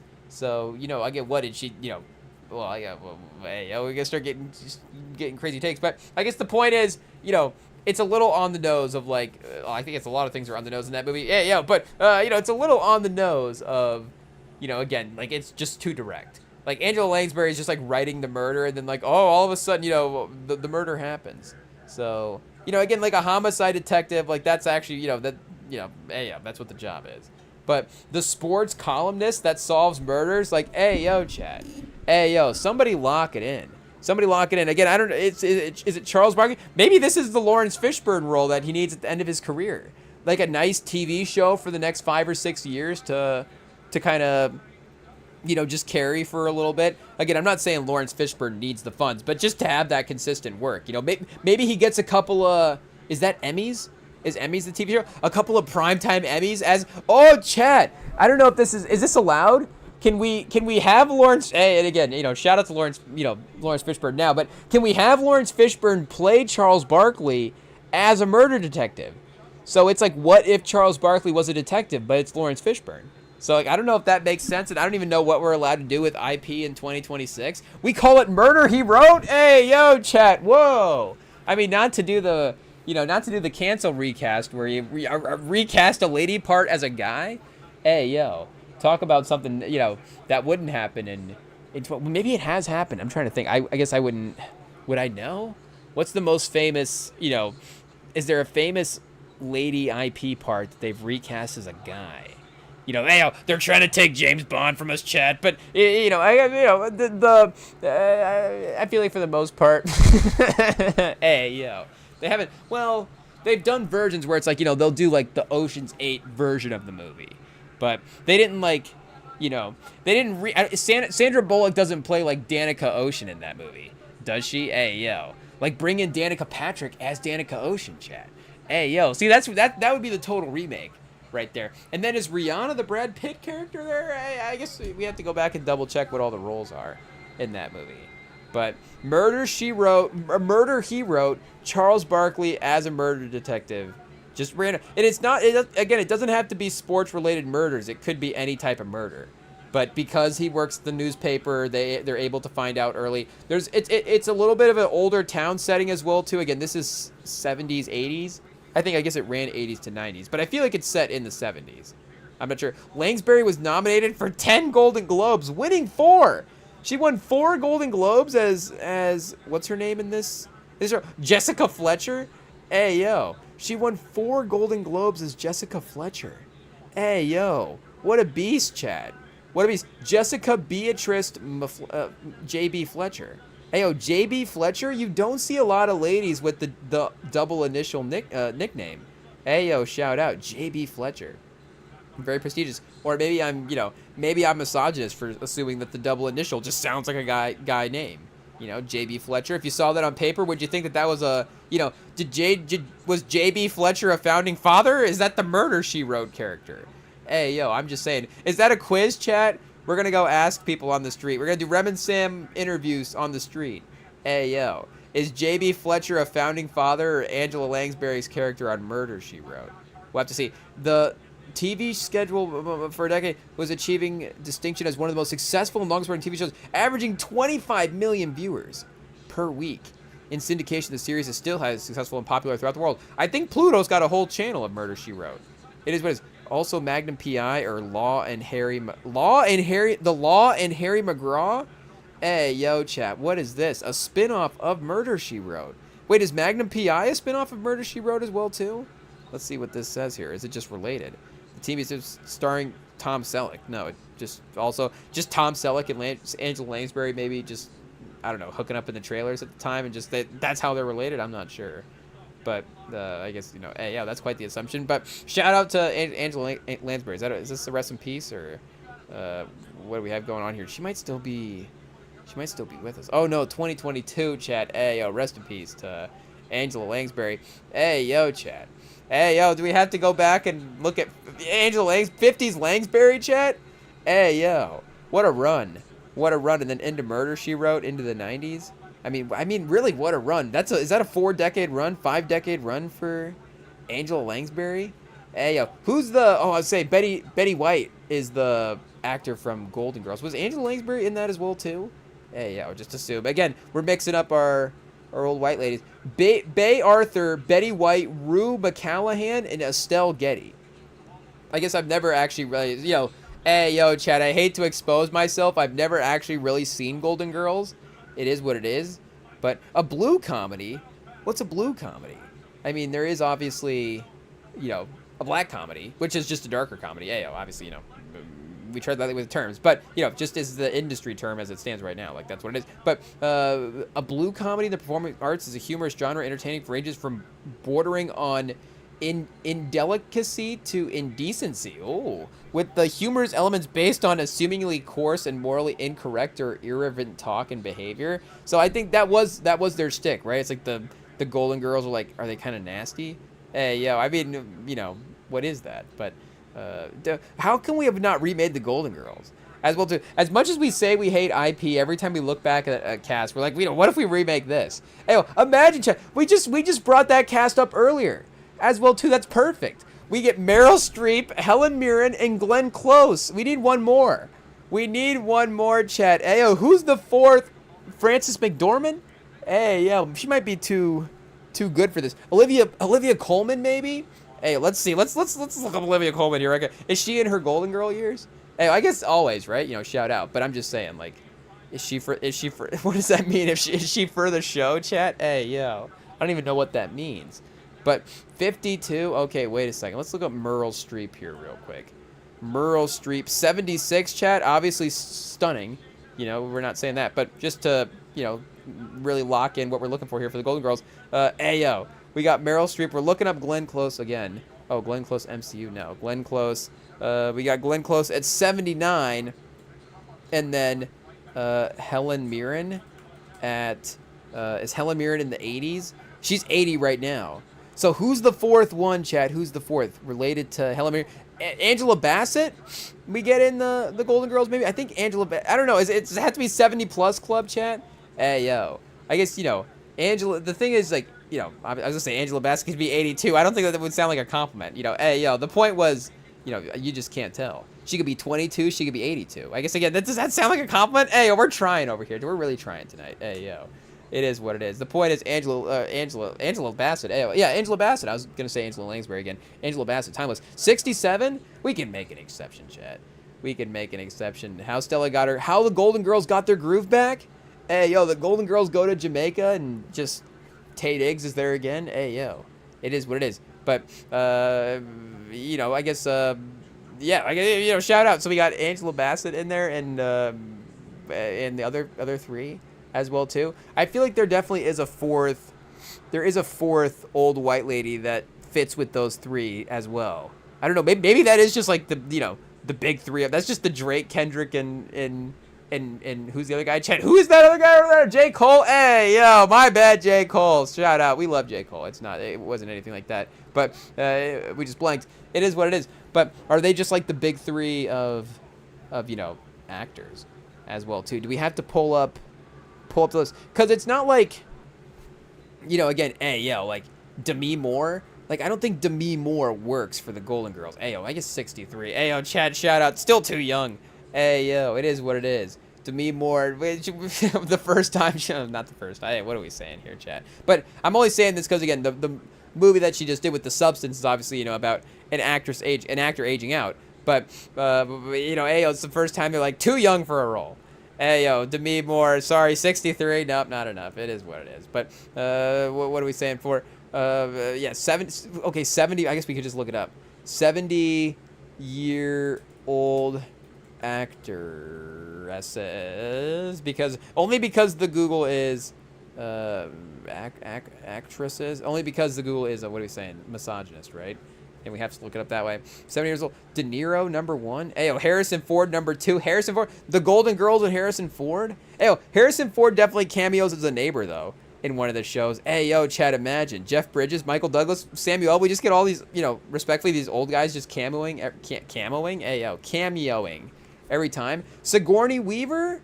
Maybe. Susan Sarandon? Maybe. That's getting there. Oh, like Sally Fields? Oh, chat. Hey, yo, wait a second. Let's look up Sally Fields here. Sally Field. Real quick. What do you got? 79, chat? Hey, yo. We may have found it. Sally Field. We get Sally Field, Glenn Close, Meryl Streep, and who was the other one, chat? Helen Mirren as the Golden Girls.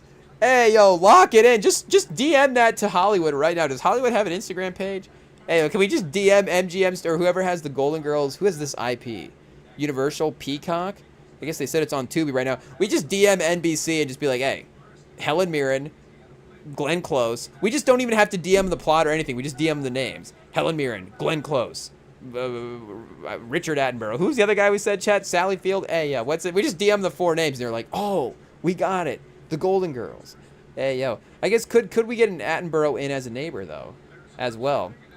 Kathy Bates, chat? Hey, yo. We get Kathy Bates in as well, 248. Hey, yo, we have to do the math. Kathy Bates is not bad. Again, Kathy Bates is a little actor-y. I mean, I guess so is Meryl Streep, right? I guess so are all of them. I mean, they're all method, right? So, hey, yo, does Meryl Streep ever, does she have like annoying method stories like Daniel Day? Like she's walking around, was she walking around the Devil Wear Prada set like bossing everybody around the whole time? Or, you know, what's the Rosemary's Baby chat just the entire time? She's just like, I can't choose anything. Hey, yo, I guess, you know, I don't really know that many Meryl Streep movies. I'm just trying to think of examples. But I guess when she would have gone method. But, you know, either way, for, you know, I guess that, you know, we'd have to go back and look through the discography. I guess there's only 30 70-plus actors, chat. Hey, yo. I guess 30 in this list. Oh, created 14 years ago? De Niro was 14 years ago, chat. Hey, yo. Shout out to De Niro. I think he had a kid like 4 years ago. So, you know, somehow, I think that's why he still seems young. But what are we saying here? De Niro. Hey, yo. So De Niro, I guess in his 80s, you know, makes sense, right? But that's just sometimes it's funny to see. 82, chat.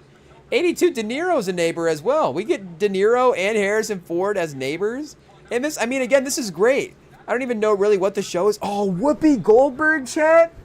Oh, Laurie Metcalf as well too is not bad. There's just a whole different version of this cast. I mean, hey yo chat, the auditioning process for the Golden Girls recast is going to be insane.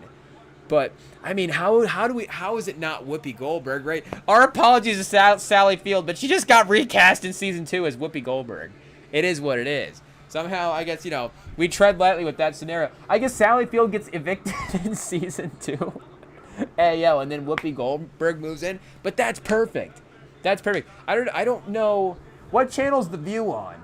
Hey yo, we have to move the talk show. Can Whoopi Goldberg go do a show on another network? Hey yo, let's see what we got here, chat. Can we cook up this show real quick and see what we got going on? Okay, because again, I don't actually really know what is the idea of the Golden Girls, but I feel like they all kind of make sense. Does this connect with the Cavs? I guess it doesn't connect with the Cavs because James Harden, not a Golden Girl, chat, unfortunately. The Golden Girl is about, like flourishing and it's like flourishing at the end of life still, right? So, hey yo, James Harden. Maybe there's like an episode where they go to like the club or something. Like where do they go to the club? But they go to some situation. They go to like a Cavs practice. Like, is James Harden at like a book signing or something? They see him at like a book signing, or maybe they just go to a game. Hey yo, the Golden Girls go to a game and like they hit on James Harden. Hey yo, and then they have to like give him advice to like help him win a title. Hey yo. Maybe there is something there. James Harden, he only wins a title in the Golden Girls, chat. But that's one. We have to create this Golden Girls show just so we can make an episode randomly where James Harden wins a title. Ayo, because that would be, we know that if this show did get made and that happened, that would get brought up for a comedic effect in argument. Like, people would randomly mention that. Like, there would be a ESPN show someday, and then somebody would just be, oh, but he won the title in Golden Girls. And they'd be like, ah, ha, ha, ha, you're right. That's right. He is better than Dwayne Wade. And it's like, I guess we don't necessarily want to make him better than Dwayne Wade than this. But, hey, let's see what we got here. Golden Girls 2026, or do we have to launch this in 2027? Hey yo, Golden Girls 2027, starring is it Meryl leading? I do feel like Meryl is leading, though I don't know who is best aligned with the characters. Meryl Streep. What's her name, chat? Hey yo, how do you? I guess we gotta know people's names better than this. Oh, Streep. Hey yo, I guess we should just sound it out. Hey, okay, Meryl Streep, Glenn Close, hey yo, Helen Mirren. Maybe we're getting a little bit out of order at this point. Mirren, and then Whoopi Goldberg. It is what it is. This cast is complete, is what I mean by it is what it is. But Whoopi Goldberg. Okay, let's see what we got here for this show. And then we want an episode where Harrison Ford is the neighbor. And then or not like a neighbor, but Harrison Ford's like one of the dates. Because they're getting dates, right? So it's saying, the GPT is saying Glenn Close is Dorothy. So that is, I guess here, let's see what we got here. Dorothy is, Glenn Close is Beatrice. Oh, Glenn Close leads the show. Glenn Close is Beatrice Arthur. Helen Mirren is Blanche. Oh, Meryl Streep gets down to third. Hey, yo. Helen Mirren. So Helen Mirren is that Betty White? Oh no. Blanche is Rue McCallahan. And then who is the other one that they said here for Helen? Oh, Helen. So Helen Mirren is that character. Oh, Rose is Meryl Streep. Oh yeah, so Rose is the Betty White character. Okay, yeah, that makes sense. Meryl Streep is the Betty White character. And then Whoopi Goldberg is Sophia. Hey, Estelle Getty. But Whoopi's time-bringer and ability to roast everybody at the table would carry it. I mean, it just feels like the perfect combo, those four together. Hey, yo. I mean, we could do anything with those four. Going in style, like a heist movie with those four. We could do anything. Set it off with Whoopi Goldberg, chat. Hey, yo. It is what it is. Set it up. We're just, paying homage to the 70-plus actors out there. They can still get work, too. But, let's see. Okay, yeah, it does say that'll work. Oh, Jeff Goldblum, the weird divorce guy downstairs. That is a good pick. Jane Fonda. As a recurring. Oh, Viola Davis as well too. Is Viola Davis get a little too serious sometime as well? Maybe that contrast is funny. I don't know, but I guess. Well, yeah. Well, I mean, Viola Davis will cameo for sure, but we need Harrison Ford as a date. And then definitely Samuel as well, too. Like we said, if we were... Or it's got to be Fishburne, though. No, it's got to be Fishburne. In this scenario, Fishburne does have, I think, the charm. Though Samuel, I think, would be funny. Like, he'd be, hey, ladies, walking in. Like, it'd be a little bit more, honestly, it'd be a little bit more like Capital One Samuel. Hey, yo. Like, Samuel L. Jackson with Charles Barkley. Oh, what happened? We were bringing, this was all about Charles Barkley. Hey, yo. Charles Barkley cameoing? Okay. Harrison Ford, it says, oh, he's grumpy. Of course. I guess Harrison Ford is funny when he's dry and irritated. Is the shrinking Indiana Jones. It's saying Harrison Ford plus Helen Mirren. Hey, oh, they're in 1923 together? Helen Mirren's in 1920. Helen Mirren's part of the Costner verse? Hey, yo, what's that called? The Sheridan verse. Hey, yo, Costner. What's the other one? Yellowstone. That's what it is. So Helen Mirren just locking down all the franchises, chat. Hey, yeah, DC and Yellowstone. So maybe MCU is up next. But both stubborn, both flirty, blah, blah, blah, blah, blah. Alternate twist, Ford dates one of them, but slowly becomes friends with the whole group instead. By season 2, eating cheesecake at 1 a.m. Oh, Harrison Ford's like a rotating member by season 2. Hey, yo. It is what it is. Okay, what about Charles Barkley? Barley? Hey, yo. Charles Barkley date episode. Let's see what we got here, chat. I mean, before we type this out, we know that, we know that the Chat GPT is going to have Charles Barkley date Whoopi Goldberg. It is what it is, but it's still funny. But also Charles Barkley could date Meryl Streep as well too, or maybe I guess we don't want to we don't want to create controversy. Hey, yeah, we don't want to get Charles in trouble with anything, but we'll just let Charles decides. I don't know. Charles, which one of the Golden Girls do you want to date in this episode? Hey, yo, that'd be an episode in itself. Hey, yo, the Charles Barkley date episode. Let's see what we get here. Season 2, episode 7. I don't know exactly where this goes. Hopefully we get this early in this show. Like, honestly, episode 4 or 5. This would be like the moment where the show is like, oh, this is a lock. This is back. We're bringing sitcoms back, Chad. The Golden Girls remake. I feel like Netflix or Peacock. Peacock could definitely use this. Like, we could do. I mean, you could stick to like the 25-minute runtime, but I feel like you could push it to like a 28-minute runtime. Keep it under 30 visually, so it's not that overwhelming for people, but you still have a good sitcom sort of episodic energy. Maybe you release like 3 or 4 of them 4 at a time. I don't know. They used to do like 30 episode seasons, so you could do like 6 weeks of 4 episodes, 8 weeks of 4 episodes. That's like 8 weeks of 3 episodes. Can we do math, chat? Hey, yo, that's 20 some episodes. Hey, yo, it is what it is. But what do we got? 24 episodes. Chat, it just clicked. So that's not bad.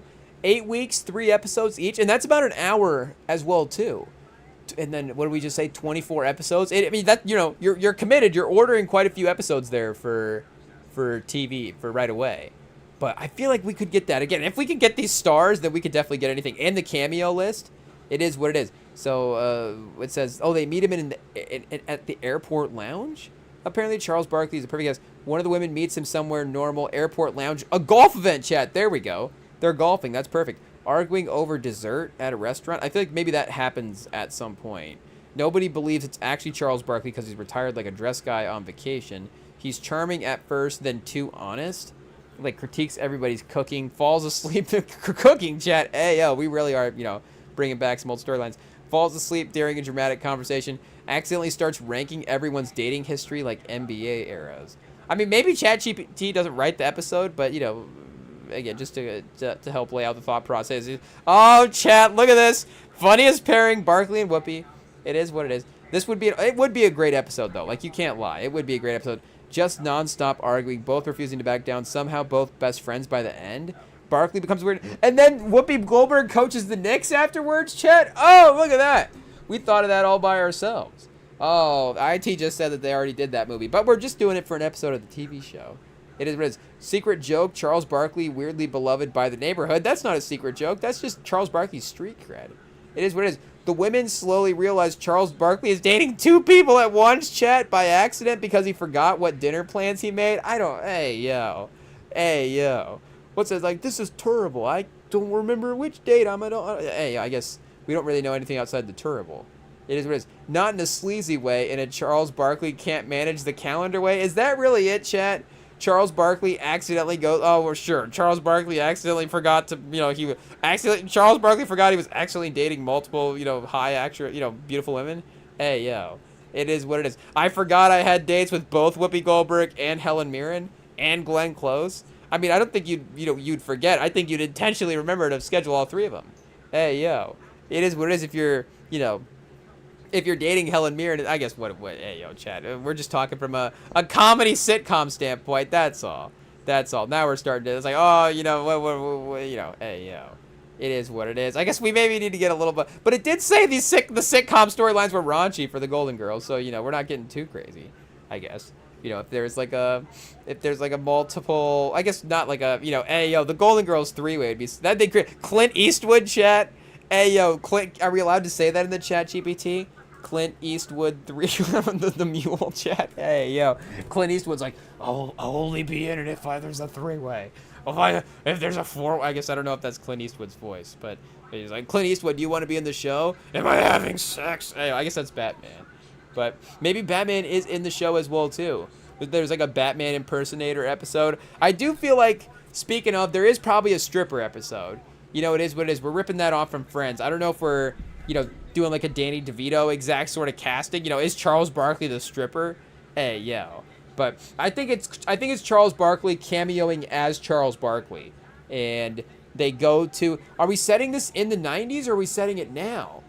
Are we saying we bring Charles Barkley back but cast him now but still like in the 90s? That'd be hilarious. And then Charles Barkley's like playing a basketball game. That'd be funny. That'd be funny if it was just like them sitting courtside, like a real obviously cheap courtside.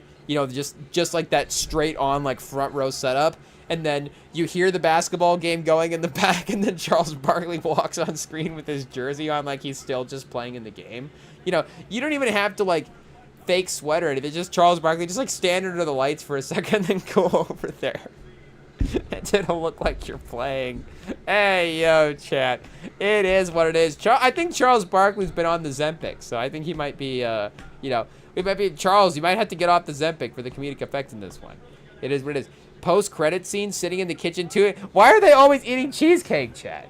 Hey, yo, is that a bit in the Golden Girls? It's sit over here with Harrison Ford. He's gonna be season 2, 1 a.m. So every season's later in the day. Hey, yo. Season 2 ends at 2 a.m. with them eating cheesecake.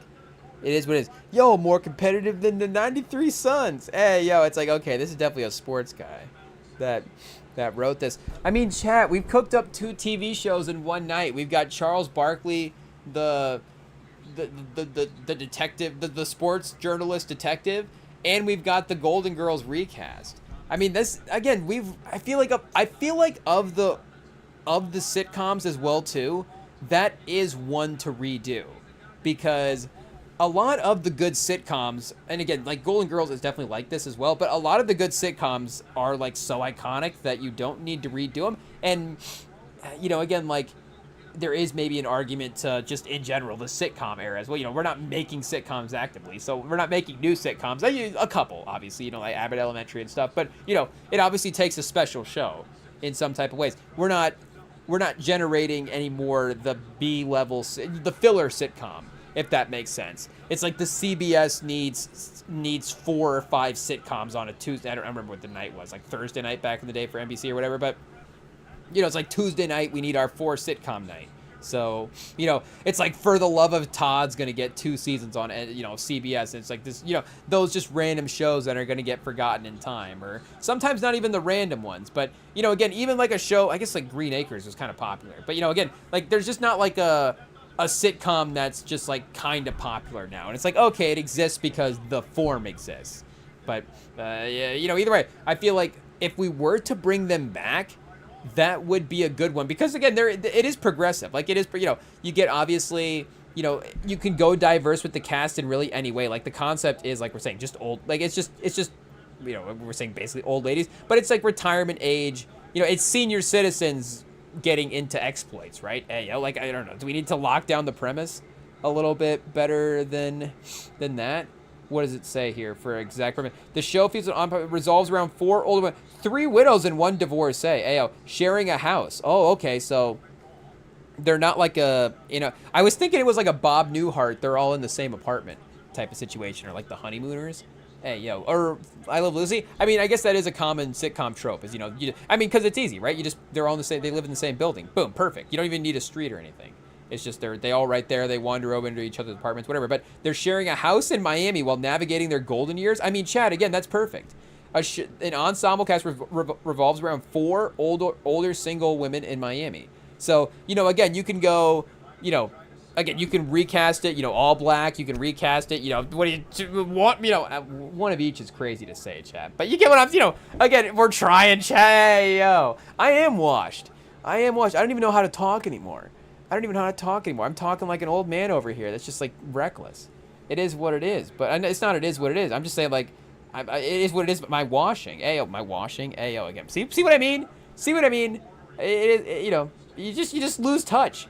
You lose touch with reality. You lose touch with things. You lose touch with what's up next. It is what it is.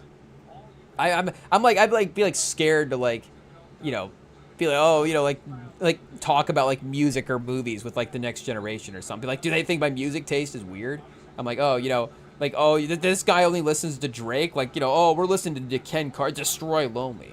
Glock Killa Houston 62, and it's like I don't know who this guy on TikTok is dropping these TikTok beats. I feel like Big X the Plug was like the last new guy that I got. That's not true. I mean, there's always going to be new people to some degree. But I feel like like they're like rap names, as much as there were like a rap name, like it really was just like Lil or Young. Like, and Big X the Plug is like the first, like, that's like an Instagram user handle that somebody's just now made their Spotify rapper name. But like it's like an Xbox gamer tag almost. Like, again, like, what was the craziest rapper name back then? Like, they were named, like, Method Man. Like, Scarface. Like, Scarface is just a character name. Method Man. Again, like, that's like an actual, those are 2 words. But what are you saying for, Lil Wayne? Like, and you're just putting Lil on the front of it. Even, like, Lil Uzi Vert, maybe, is kind of the most creative name from the back in the day. Juice WRLD, in some sense as well too. Again, maybe just that era, 2016, you start to get a little bit more creative with the names. But again, even the big 3 of our generation, Drake, obviously, maybe a little bit different than his name, but still, does have a one name situation. Drake, J. Cole, and Kendrick. So, again, we're not talking about crazy artist names over here. Even K Dot is not like a crazy artist name. That's just like the PG-13 of nicknames. K, shorten it down. J. Cole is a little bit like that as well too. That's just kind of like going by, PG-13 or whatever. I guess, is Drake like a middle name or something? I don't know exactly, because what, Aubrey Graham? But it's still pretty simple. T.I., Future, 50 Cent, Jay-Z, again, like how many, I'm sure, as I'm thinking of the basic rappers, I'm trying to think of the, what the most complicated rapper names are. MF Doom, maybe NF Doom would be the most, he got into a couple that would be kind of, unique. Victor Von Doom, he was just kind of using some of the character names as well too. But again, I can't think of who is like the craziest. And I guess we're still not like, like full Xbox gamer tag for some of these artists. I feel like that is not like a mainstream thing type. But yeah, again, Destroy Lonely, Ken Carson, like those are normal quote unquote artist names in a way. We're talking 2 words there. It is what it is. Playboy Cardi, Yeet. Again, there's still kind of a normal thing going on there. So maybe Big X the Plug is the weird one. I don't even know where to look up. Do I look up TikTok beats, chat? TikTok playlist. Who is TikTok 2026? And see what artists are on here. I guess right now it's going to be Drake. I think everybody's playing, that Janice song. So that might be number 1. Oh, I guess Tame Impala, Pink Panthers, Dominic Fike. Oh, Olivia Dean as well too. Okay, so it is the it's the popular people. There's not like a random rappers. TikTok. Do I have to go TikTok rap? Chad. Again, this is all washed right here. Washed up. TikTok hip hop and rap songs 2026. Here we go. Red Rum is number 1. So somebody just made this. This is not like a power ranking that somebody's made, or like a trending chart that somebody's following. Is Red Rum back to number 1 again? I mean, it's not too old, but still, I feel like we had moved past that song a little bit. Not in a bad way. I have been replaying that song though recently, so I don't know the odds of that as well too. But TV Off, Rock by Steps. I guess I don't know who Steps is. I guess like AZ Chike is starting to get there a little bit. YK Niece, maybe. I guess, you know, when people start also using the gang terms into the stuff there as well, too. Oh, like 310 Baby, maybe a little bit. OH Jeezy, Blue something here. Jello. Oh, Tweaker. Hey, yo. Central C. I guess maybe names aren't too crazy quite yet. Hey, yo. See, now I'm washed thinking the names are crazy. These are just basic, you know, same stuff from back in the day. ABA Trey, Clover, JP. This guy's just JP. Hey, yo. NLE Choppa. I guess is he back? Because he was NLE the Great there for a while, right? Oh, Project Pat. Hey, yo. Shout out. Da Baby. I guess maybe it was like 2016 to 2022 is like the weird names. Rob 49, because maybe they're just using more numbers in it now is really what it is. But, you know, people using like backspace or like dashes and underscores in their names and stuff, again, I don't know if we've quite gotten there. You know, underscore XX underscore, you know, Calabasas Glock Killer, and then it's like XX underscore underscore. It's like, okay, I get the symmetry there, but I don't know, Chad. Calabasas Glock Killer has actually got some sick beats. I'm not gonna lie. I can't wait to queue up some Calabasas Glock Killer songs this this Memorial Day. Hey, yo. You know, I don't know if that's a rapper or a David Fincher character from Zodiac, but you know, it could be something. The Calabasas Glock Killer. Hey, yo. I feel like Calabasas in a rapper named Calabasas. You know, there's Calabasas something. You know, not Calabasas Key Glock, because Key Glock's already taken.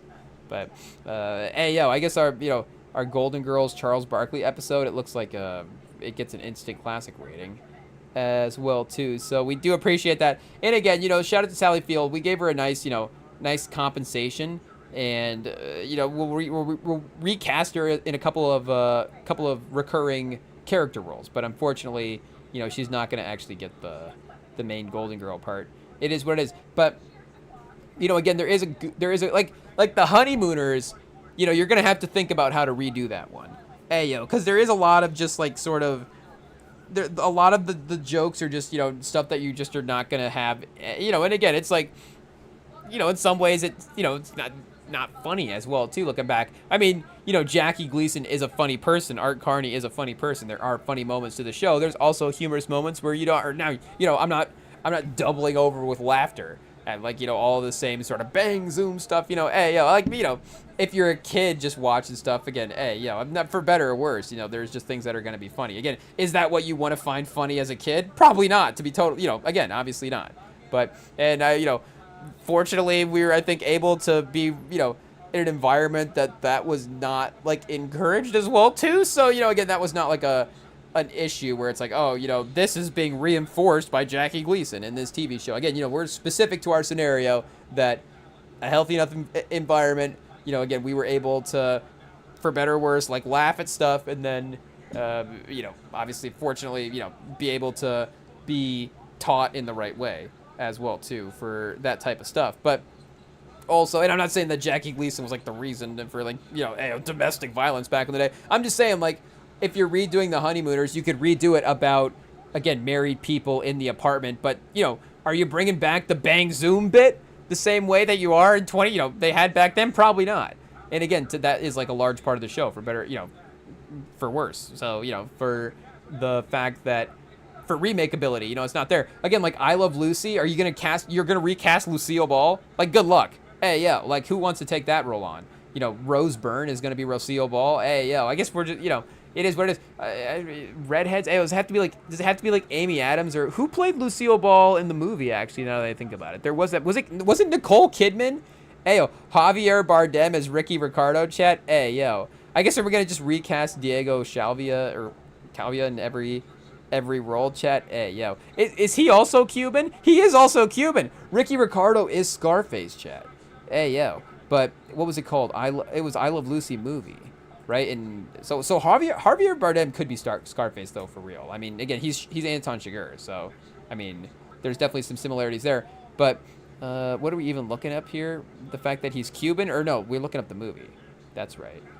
We want the movie that did get some nominations, I think, but like overall wasn't that crazy reviewed. I don't know if we have like a Rotten Tomatoes score for it here.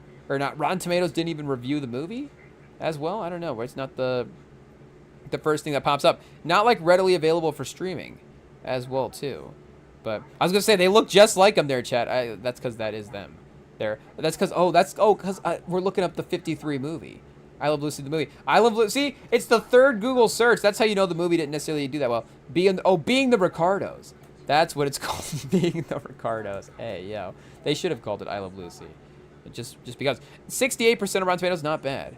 Though, is this Nicole Kidman? Yeah, Nicole Kidman does, obviously. Hey, yo, the poster is, I mean, pretty good. Is this AI here, chat? They said AI, make Nicole Kidman look like I Love Lucy. But what year was this? 2021? Yeah. Anyway, Bardem definitely looks like Bardem. I mean, again, with all due respect to Bardem, is Javier Bardem, is he actually Hispanic? Like, what's going on there? Hey, his name's Javier Bardem. Yeah, Spanish actor. Hey, yo. I guess he does. His accent's pretty thick, right? So, his career spanning over 3 decades. But, and is that, he is doing like a voice in Skyfall, but that is kind of like not too far from his voice. But again, he is just Javier Bardem. He does not really look like Desi Arnaz that much, but he is a Spanish actor, so I guess, you know, it is what it is there. Do we have to look up list of Spanish actors? Hey, yo. Hey, yo. It is, you know, we'll see what we got here. Is this what they do, chat, in Hollywood? They're like, okay, let's see what we got. A list of Spanish actors. Oh, Antonio Banderas? Maybe he could have done Penelope Cruz. Daniel Bruhl? Is that Spanish? Is that German? Hey, yo, I guess he could, you know, obviously, you know, we could look up his guys. Mario Van Peebles? Ayo, is he on this list? Can we get Mario Van Peebles? Let me see. Mario Van Peebles as Ricky Ricardo. Let's see here. Mario Van Peebles and... Hey, yo, chat. Hey, yo, how are we not a casting agent, honestly? How are we not a casting agent? That's the role we want. But what's this Nicolas Cage movie? I guess, again, like we said before, we wouldn't have gotten Nicolas Cage as John Madden, but that's a good one. Since we're looking up castings, let's see what we got here. Did we just look this up as well, too? John Madden movie. I am kind of excited this for Christian Bale as Al Davis. So Christian Bale somehow still cooking, chat. Hey, he's got Heat 2 and Madden both dropping. Is Madden dropping this year? Hey, it says 2026 here on the IMDb. I mean, I feel like we're going to need another poster for it or something. Catherine Hahn. David O. Russell's directing. Never mind, chat. Hey, yo, it's gonna be mid. It is what it is. Shout out to David O. Russell. But who else we got? Derek Goodwin Jr. as well, too. Buck Watkins as Fred Bolitnikoff. Hey, yo. We've got Matt Melodrano as Tom Flores. Hey, yo, who's Tom Flores? Is that like Mike? I was going to say Mike Flores. Mike Florio is the reporter. He looks a little like Mike Florio, maybe. But we got Tom Flores. Is that a coach or a player from back in the day? Is that an owner? Is it the owner before Al Davis, maybe? Who is this guy? Let's see what we got here. Tom Flores. I guess it doesn't want to give us the American football player. American football was the first minority head coach as well, too. Oh, shout out to Tom Flores. Yeah, the first minority head coach. What year was this? Hey, yo. Wait, what year? I guess he could have coached earlier than we're thinking. I'm thinking that he coached, like, with John Madden, which would have been, like, in the 70s. Like, we didn't have a minority head coach in the 70s? Hey, yo. But then again, I was just looking through the screenplay award thing the other day and saw, like, Jordan Peele was the first African-American to win a screenplay. First black man to win a screenplay. And it's like, hey, yo, 2019. Like, what was that? Was it 2019 or 2016? It was 2016, right? So, you know, hey, yo, 10 years ago, the first, you know, black man won the screenplay. Like, you know, hey, yo. You know, that's like a, hey, yo. But what are we saying for?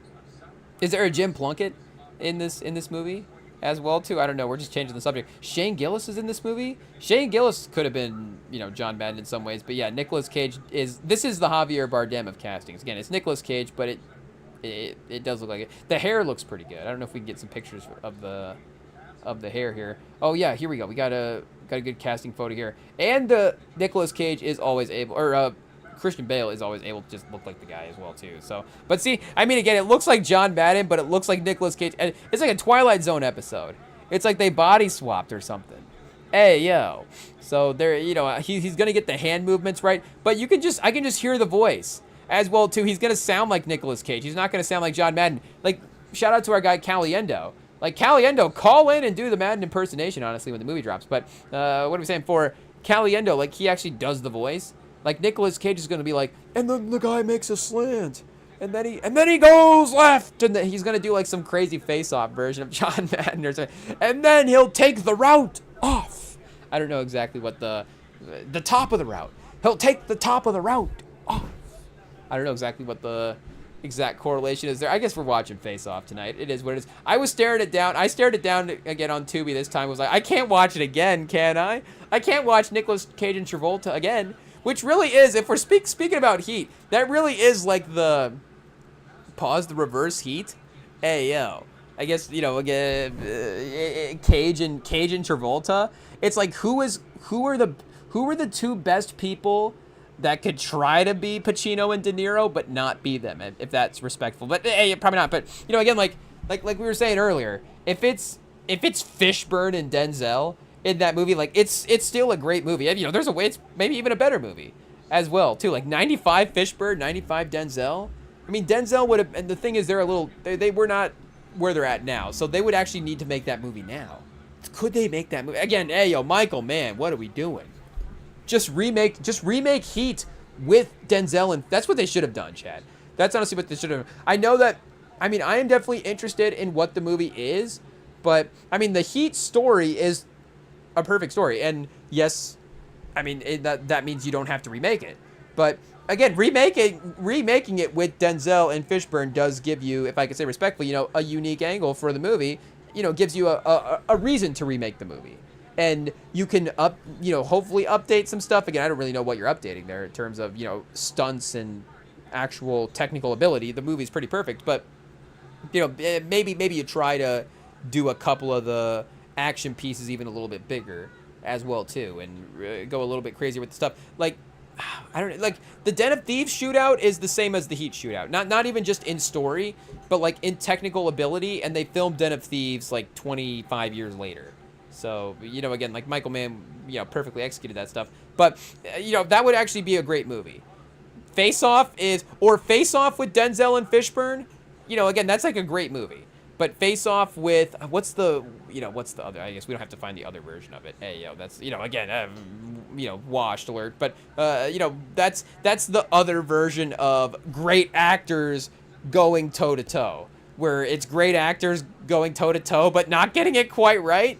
If that makes sense, because I think they're trying to be serious in that movie, right? And John Woo's movies always have, is that Woo on directing? Like, there always is a, you know, not a campiness, but like there is an element of B-level action that he does bring, but he does it at a high level, if that makes sense. But there is that base in the B action movie that he's just going to have in the feel of the film. But, so again, you know, Man, obviously, it's like the prestige, cold film, you know, real, you know, quiet, dark, procedural. Like, you know, again, John Woo's like very, you know, loud, lots of camera work, and things are going crazy. And, you know, again, we were just talking about Mission Impossible 2 on the last one. It's like, you know, spinning camera stuff in the car tango scene in Mission Impossible 2. Like, he's, you know, much more, you know, not much more compelling visual director, because again, Michael Mann's a great visual director, but he definitely uses, you know, crazy camera movements a lot more, if that makes sense. But you know, again, for Face Off, hey, yo, that's definitely the opposite there. I've never thought about it in that way, but that is pretty funny that they needed to be, I guess they needed to be in a diner together at some point. I don't know if did Cage walk in. Was Cage, which one of those guys was chipping cocaine? Chat, both of them, honestly. Both characters might have been in that case. I don't know, because Cage's character is like an unhinged professional as well. Like, he's not... Is Travolta like the neat and clean guy? And I guess it's like Heat if they switch by... Is that what Woo was probably honestly thinking that? He's like, what if Macaulay and Pacino traded faces in Heat? Hey, yo, chat. Hey, yo, we just cracked the genre. It is what it is. We just cracked the recipe for Face Off. So I don't know what else you can... What else you can do there for the innovations. You know, what's the best Heat Heat ripoff? Is it The Dark Knight or is it Face Off? Hey, yo, let us know. DM us at RemingsTOM on Instagram. But speaking of showdowns of legends, not this Knicks series, chat. Hey, yo, it is what it is. Plus 212 point differential in the last 9 games for New York. Hey, yo, this is really like a, you know, equalizer or something. I guess a little bit more of an ensemble. An ensemble ripping through a movie? Hey, yo. I guess if an ensemble is great, then the movie is great. It's not like it's just a one person going through. Oh, chatting. Kelsey Plum got the win? Hey, yo. We kind of lost track of the W game there for a second, but 101-95. Kind of a great game as well, too. But, yeah, hey, yo. In Vegas. Kelsey Plum goes into Vegas with Cameron Brink back and gets the win. Yeah, Becky Hammon's not happy about that, I would imagine. Did Becky Hammon even say what's up to Kelsey Plum? I doubt it. I think there's a competitive spirit there. I would be bummed out, too. I don't blame her. I don't get mad. You know, I remember when I first heard about people, like, getting upset. I remember, like, was it, like, Isaiah Thomas walked off the court without shaking Jordan's hand or something? It's like, oh, Isaiah Thomas had bad sportsmanship. It's like, yeah, you know, who cares? You know, not the who cares. You know, be an example, whatever. But I'm just saying, not the whatever to be an example. I'm not saying go out there and be a bad person. But I'm just saying, if he runs off the court, or if he leaves the court immediately and doesn't shake his opponent's hand after just losing a game, I don't think that's a bad example. Again, is it the example of the best version of sportsmanship that we've ever seen? You know, I guess debate that however you want. But is it a bad example that he did not shake his hand? No, it's fine. You know, if again, if he, you know, if he went over there and shook his, if he went over there and, like, you know, went to shake his hand and punch him in the face, you know, hey, like, I guess there's, like, there's worse ways, you know, again, that he could have handled it. That you're like, okay, that's not actually what you do. Like, if you're upset about the situation, I think removing yourself from it is actually a good thing to do. So, you know, that is actually, like, that's, I think, you know, hot take, Isaiah Thomas, mature for leaving the court early. Or, like, you know, in college sports, that is a little bit more of a thing. And I don't, you know, like the handshake line. And I don't know if in the NBA it was more common to, again, just do a straight up handshake line at the end of the game. I think it was, which is, they don't really do that anymore. You know, you have kind of a same, you have maybe like an NFL situation, but the NFL is even more structured about that than the NBA. Because the NFL, of course, at the end of the games, or just football in general, it's not even an NFL thing, it's just kind of football. Like football as the sideline, you know, as the game ends, the sidelines, you know, they'll converge in the middle of the field. You get the cameras on the coaches shake hands, the game is over that way. That's the, like, official end of the game there. And then, you know, when you get sort of a Harbaugh, I guess Harbaugh, you know, actually shook the hand too aggressively. But, you know, when you get a coach leaving the field right away, that becomes a bigger deal. Because, again, like, that's actually the tradition of the sport at that point. But even then, like, again, who cares? Like, if a coach just doesn't shake him, if a coach just, like, ran out to midfield and then turned and, like, ran off the field and didn't shake anybody's hand, like, yes, I mean, I probably wouldn't sit here and say, good for him, you know, he's handling things the right way. It just is what, you know, I'm just neutral about it. I'm neutral about it. You know, he's doing his own thing. Who cares? Because I probably, you know, I'm defending it because I'd probably, if I was a coach, I would definitely do that at least twice a year after a loss. We just immediately leave the court and just storm off. I would break at least 4 clipboards a year. I mean, I you know, obviously, you know, I guess we got to be resourceful. You know, we have to be resourceful these days. Hey, you know, things are getting out of control. I don't know how many clipboards we can afford now, but you know, in a good world, hey, yo, in a good scenario, we would be able to, you know, break a couple clipboards for a good coach rage session as well. But it's 195. Hey, yo, it's an all-star game. It's 105-91. Brunson misses the step back, but Towns with the putback attempt, he'll get a couple free throws here. 6:40 left in the game. So, oh no, Towns offensive foul. Never mind. So maybe a sneaky chance to get it kind of close here, looking in the looking, you know, at the end of the double-digit range, if Cleveland is able to score. But again, New York has just been in that constant, able to keep them at arm's length for the entire series. So I doubt Cleveland is going to, you know, step on the gas here in the last couple of minutes and close out this game. It is what it is. But if Mitchell has again, it's just all up to Mitchell. Drives, miss layup, no good, overpowered. Mitchell, you know, the 75% hustle back on defense, the 60% hustle.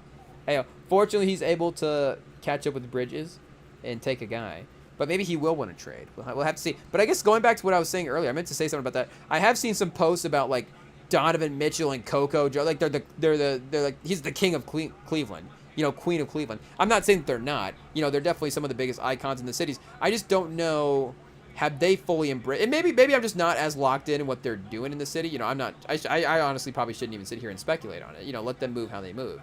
But it's just funny. Like, I don't know if that is, maybe they are in Cleveland, but I don't think it's made its way quite out to like the rest of the popular culture at this point, that Donovan Mitchell and Coco Jones are the king and queen of Cleveland. But again, I think maybe it's just also because, and I don't want to be disrespectful and say, oh, Cleveland has nothing else going on. Like, Donovan Mitchell is a big athlete, like, pause, like, that is, second team All NBA level guy.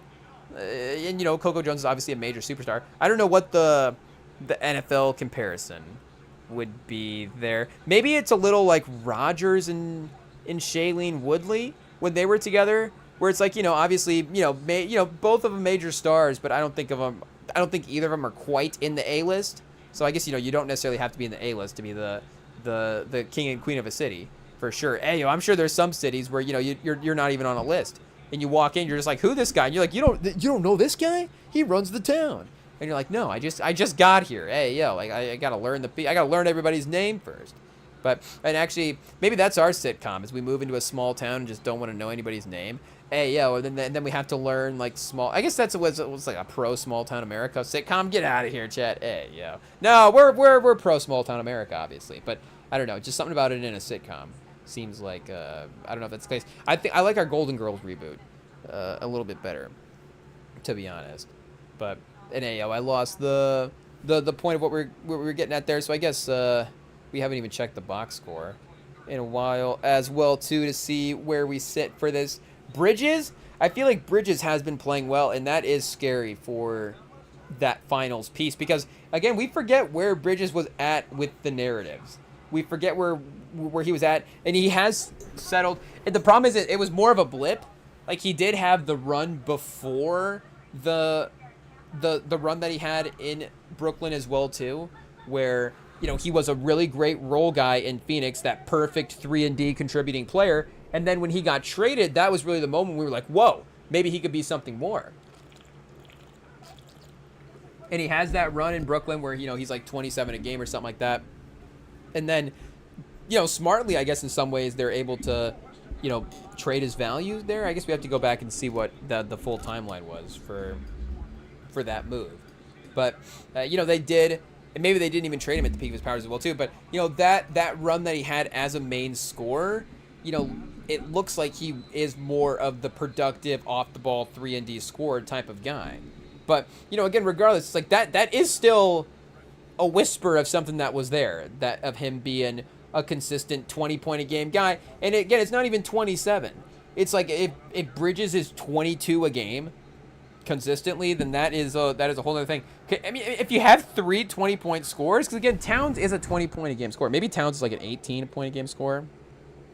Let's see what we have here. Karl Anthony Towns. I guess it's Karl Anthony Towns, or Karl Towns now on the basketball reference. Yeah, Karl dash Anthony. Cat. Ayo. But he this year was, 20.1, 20 and 12. 20, 12, and 3. 50% from the field, 36% from 3. I mean, Bridges, again, could have been high teens, but I want to say maybe 17 would have been the highest. So there is just another, potential level he can get to there. Like OG Anunoby, I feel like the 3-and-D type of role, is kind of where he would thrive. Maybe there are scenarios where he is doing more heavy lifting from the scoring standpoint, but for the team to be really at its best winning. Yeah, and I didn't want to say he was like 13, 14, but that's kind of what I was thinking. Obviously, I was thinking right, but I figured from my guess I would give him the benefit of the doubt. And 49, 37, 82 is really, really efficient percentages. But again, it is a little bit more in that lane of him being a third, fourth guy versus you're really pushing your chips into the table for a second guy, if that makes sense. Hey, I don't know if that's a term that's been thrown out there, but that's really what you're going for, is the second player. Some teams have a first option, a second option, and a third option, but the best teams, I guess, have a first option and 2 second options. That's what the Spurs have right now with Wemby and Dylan Harper and Steph Castle, or Wemby, Steph Castle, and Dylan Harper, however you want to say it. Because, again, it is really like a first option in Wemby, and then Dylan Harper and Castle are kind of on the same level for guards. Either of them could be that great All-NBA guard going forward. Hopefully both of them are in Ginobili and a Parker type of way. And, again, that's another example where they're both kind of on, obviously, the similar level there. But you're really trading for, a 20-point-a-game scorer, an off-the-ball scorer, an extra offensive creator besides Brunson, and they haven't really quite gotten that. But at least in this series, in this playoffs, he's maybe been a little bit more. What's he been back in for the full playoffs? Pause. 61% from the field, 40% from three. So, yeah, he's been making shots, Chad. He's a little bit more toned down in the volume, 9.5 shots overall, only 2.9 threes per game. So, again, really nothing. And I guess 1 free throw a game, not much there, 14 overall points. But that efficiency has, I feel like, been taken a little bit up to the next level. So, even 3 of the last 4 games, he's been over 18. I guess 4 of the last 5. 18, 23, he had the 12, the 6 for 10 game against Philly, but they won 144-14. So, what are you going to do there? And then 18 and 19. So, 20-ish points a game here right now for Cleveland if he's right above that threshold if we take that 12-point game out. So, again, Shamet, 14 points in the fourth quarter tonight. Hey, yo, the Cavs had, I almost said Meryl Streep again. Hey, yo, Sam Morril. The Cavs had Sam Morril have the crazy performance, of course, in Game 7. So this is, I guess, the Landry Shamet hits a bunch of threes quarter, the role player quarter that the New York Knicks were looking to get. But Mitchell now trying to get past Shamet on defense. Shamet, the two-way play here. Hey, yo, earning some finals minutes. Is Shamet going to have to guard Shea in the finals? That is going to be a problem. I guess maybe Bridges is there for that, too. And that's the other thing for Bridges. The defensive side of things. You really honestly thought you were, I don't mean this with disrespect, but, Bridges has got the number 25. You really thought you were getting a top 25 player in the league in some ways. A guy that was going to be just outside the All-NBA conversation, and maybe he even gets there, and the only reason he didn't is because he had less opportunity than New York. But again, right now, Bridges is not an All-NBA player who has less opportunity. If I can say that with all due respect, he is a great third or fourth option on a team who really is in like the perfect scenario for the way he's been playing. Mobley with the easy basket down below. Pause. So 114-112. Is there going to be a late storm here? Maybe a late storm. I guess we'll see. The Knicks know how to hopefully fend that off because they had theirs. So again, I doubt it. Hey, yo, is James Harden on the court? Yep, he's in the corner. He's on the court. I don't know if he's there, mentally, spiritually, but he's physically present on the court as well. And he does have the basketball right now, so he better lock back in. Hey, yo, James Harden just in the astral plane for half of these possessions while he's on defense, just totally disconnected from his mind. Hey, yeah. He's like, I'm just gonna go meditate real fast while you guys play defense, and then I gotta get ready for this offensive possession. But the 3 spins out, so that's gonna kill a couple seconds as the Knicks navigate here. But they do take the early shot and make it. So Bridges, 116-112. I guess you gotta, lock that in there. 22 points, 11 for 15, 5 rebounds. Mitchell for 3, chat. Hey, yo, I guess kind of a dry for fourth quarter. It is what it is. Brunson gonna be able to kind of run this one out as this game goes. Really no need to play the foul game. 14, chat. Oh, make it 16? Hey, yo. Again, Cleveland, remember, we have to remember 3.5-point favorites going into this one tonight. So we should have remembered to bet New York in this scenario. I don't know what the equivalent is this going to be. When New York is favored over OKC in Game 3 of the finals, we're going to have to bet OKC. I guess can we bet the team that eliminated the Spurs? That's going to be the problem, I guess. But, yeah, it does look like New York now 3-0. I mean, chat, just the fact they're going back is going to be crazy as well, too. Again, there is obviously the storylines of, oh, man, I guess Cleveland, I'm not saying this is a storyline. I'm saying there is just the outside potential. Like, we have to mention it. Hey, yo. We have to mention it just in case, but not even just in case, just, I feel like if we don't, the one time we don't mention it, is the one time it happens. We're like, oh, we all understand now that 3-0 leads, nobody ever, makes it back from those. And then once we stop talking about it, then it happens. So maybe we do want to stop talking about it because it would be crazy to see happen. And Boston almost did it a couple years ago against Miami as well too. But I mean, Cleveland would again, this Cleveland team. I guess we're put it all on James Harden. Pause. But this Cleveland team is not going to be able. They don't even have the 3-point consistency to win 4 games in a row. But they have won multiple games in a row in the regular season. So we can't say that they've never won 4 games in a row, but I don't know if they've won 4 games against plus 500 teams in a row Hey, yo, that might be something to look at for win streaks, chat. I never thought about that before. I mean, you do obviously look into the records, but just simply calculating like the 500 plus teams. As I say, what's Kelsey doing at this game? But I guess they are Cincinnati guys, right? Did they grow up there? They just go to college there. They grow up there because they're hometown. Wait, Taylor Swift's been courtside at the game, chat, and they haven't showed her? Oh, chat, the NBA is clutch. Look at that! Imagine if this was an NFL game. We would have cut to Swift like 17 times by now. Hey, yo, it is what it is. I guess the NBA though is, it's courtside, so you gotta be used to that. The celebrity's just right there. It is what it is. But imagine, Chad. Imagine just in a press box, just up there. We have to cut away from the action like 16 times. Oh, chat, the flashbacks. Hey, yo. We just had crazy PTSD there. That is, again, for better or worse, that's a whole era of the league. I mean, I guess they're still together, so it's still an era of their lives. But it's not really an era of the NFL anymore. Again, the NFL, they kind of wore off. I don't know if Goodell was like, okay, my grandkids are not necessarily into Taylor Swift the same way. You can stop showing her on TV now. It's fine. That's probably what it was. Goodell's granddaughter's like, we love Taylor Swift, and he's like, okay, guys, we have to show Taylor Swift at least once a quarter, so my granddaughters like the game, because as much as Goodell is also running the league, anybody that runs a business is going to do this. Like, obviously, we work at a restaurant, not that we run the restaurant, but, the people that maybe have a little bit more sway at the restaurant, there are gonna be exceptions made for the people around them, if that makes sense. There's gonna be different things that the family can get away with at a restaurant, and for, you're not, you like it as well. Obviously, if they're nice people, you enjoy helping them out. But for just the logistics of it, again, that's just how it goes. But for, Goodell, he probably had to, like, pay, help hook his grandkids up, like, be cool to his grandkids.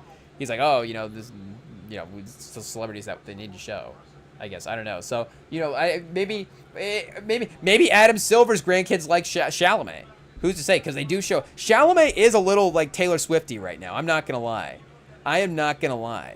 Like, I feel like they've never shown Spike Lee this much in a game. Like, Spike Lee does get airtime, but again, I feel like they've done, for a good reason. And the one time that, again, maybe there's like some Spike Lee, jinx from the series in the past. Like, some of the Knicks fans maybe don't always like it when he gets to, inspiring the other players to have good performances. That's just unfortunate. It is what it is. But, and, I think Reggie Miller's the type of guy that he's going to find the motivation to have the good performance, regardless if it's Spike Lee or not. It just happened to be that night Spike Lee was the catalyst for it in some ways.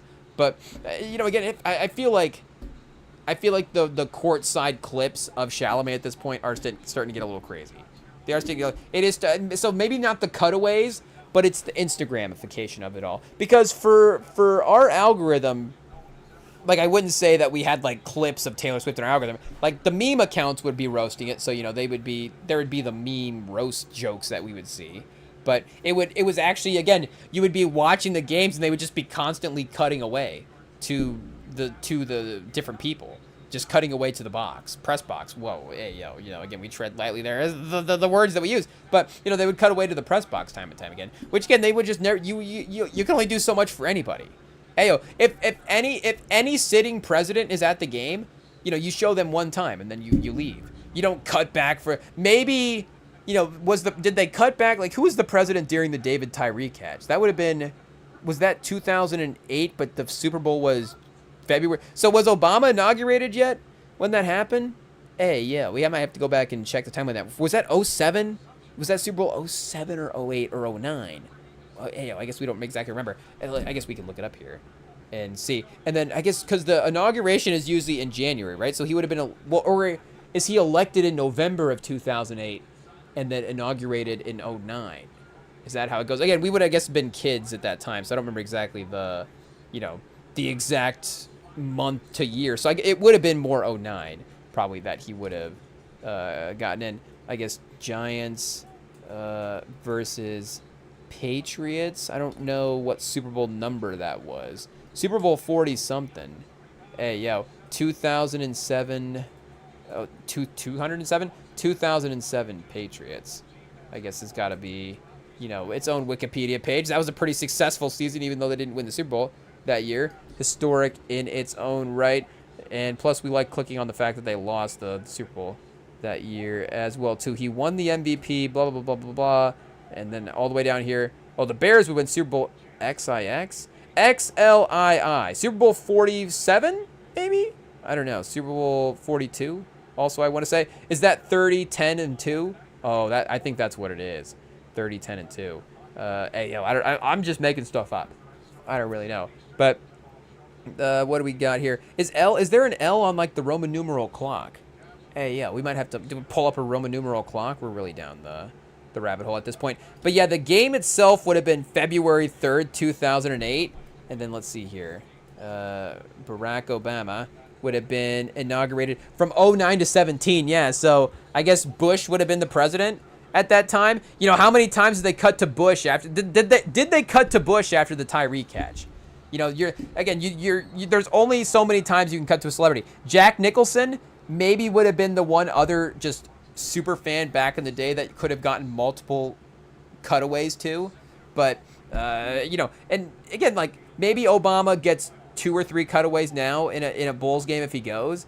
But I'm just saying, compared to anybody, that it was crazy how much they were cutting away back in the day. I don't even want to mention the name because I feel like we've gone on for too long at this point. It is, Travis Kelce's girlfriend. Hey, Travis Kelce's lady. Hey, who's that lady over there? Hey, But I don't even know what that character is, chat. We're still workshopping that character. The Who is Taylor Swift guy, the guy who doesn't know pop culture. I don't really know what he does yet at this point. Hey, I don't know if he goes over there. I don't know what he does. He just, at this point in the bit, he just looks over and just goes, "Who's that lady over there?" Hey, maybe that's all the bit is. Just who's that lady? It's a strong C-. Hey, it is what it is. Speaking of C-, 108 to 121 looks like it's going to be the final score as Brunson lets this wind down. So there we go, chat. 3-0. I mean, congratulations to the New York Knicks for making the finals. I guess Cleveland has to play one more game. And to be honest, this probably works out because now they don't really have to win for pride in this next game. They know that they're losing the final. They know that they're going to lose the Eastern Conference Finals anyways. So they can lose the next game and go home early, and they'll be fine there. So we will be back tomorrow night watching Spurs Thunder, the real playoff series, chat. The real competitiveness. Hopefully, it stays that way. The last game, I think, was still there. I think we're still in Classic Series territory, but it does feel like we need, one more legendary game, but it does feel like we need one more, iconic game from that series for it to really be remembered. Game 1 as a great series, game 1 as a great game, game 2 as a good game, competitive within the series, and then maybe game 4 like another all-timer. But chat, I mean the Cavs losing, disappointed in the playoffs with this jerseys and these colorways, it does seem pretty fitting. I gotta say, seeing them wander off the court in the conference finals with the mid-2000s jerseys on. I mean, again, it's a credit that they were even in the conference finals and in the finals in some of those years, obviously, with the LeBron teams. But maybe we need to go back and give some of those teams a little more credit. I don't know.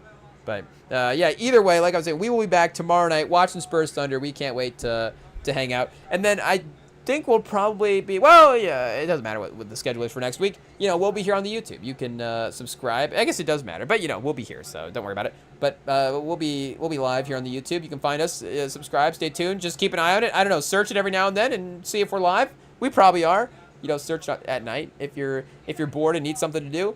We're probably live, so you can catch us then, or you can catch a previous live stream, the archives. Or you can hit up the podcast feeds, or you can send us a message on REMINGTOM on Instagram as well, too. Hit us over there with any questions, comments, concerns. That's the Dropbox, REMINGTOM on Instagram, so you can hit us up in the DMs there. And we will look forward to hanging out with you guys, Spurs Thunder, tomorrow night. Go Spurs, go! And again, shout out to the Knicks. It is what it is. We'll see y'all later. Peace.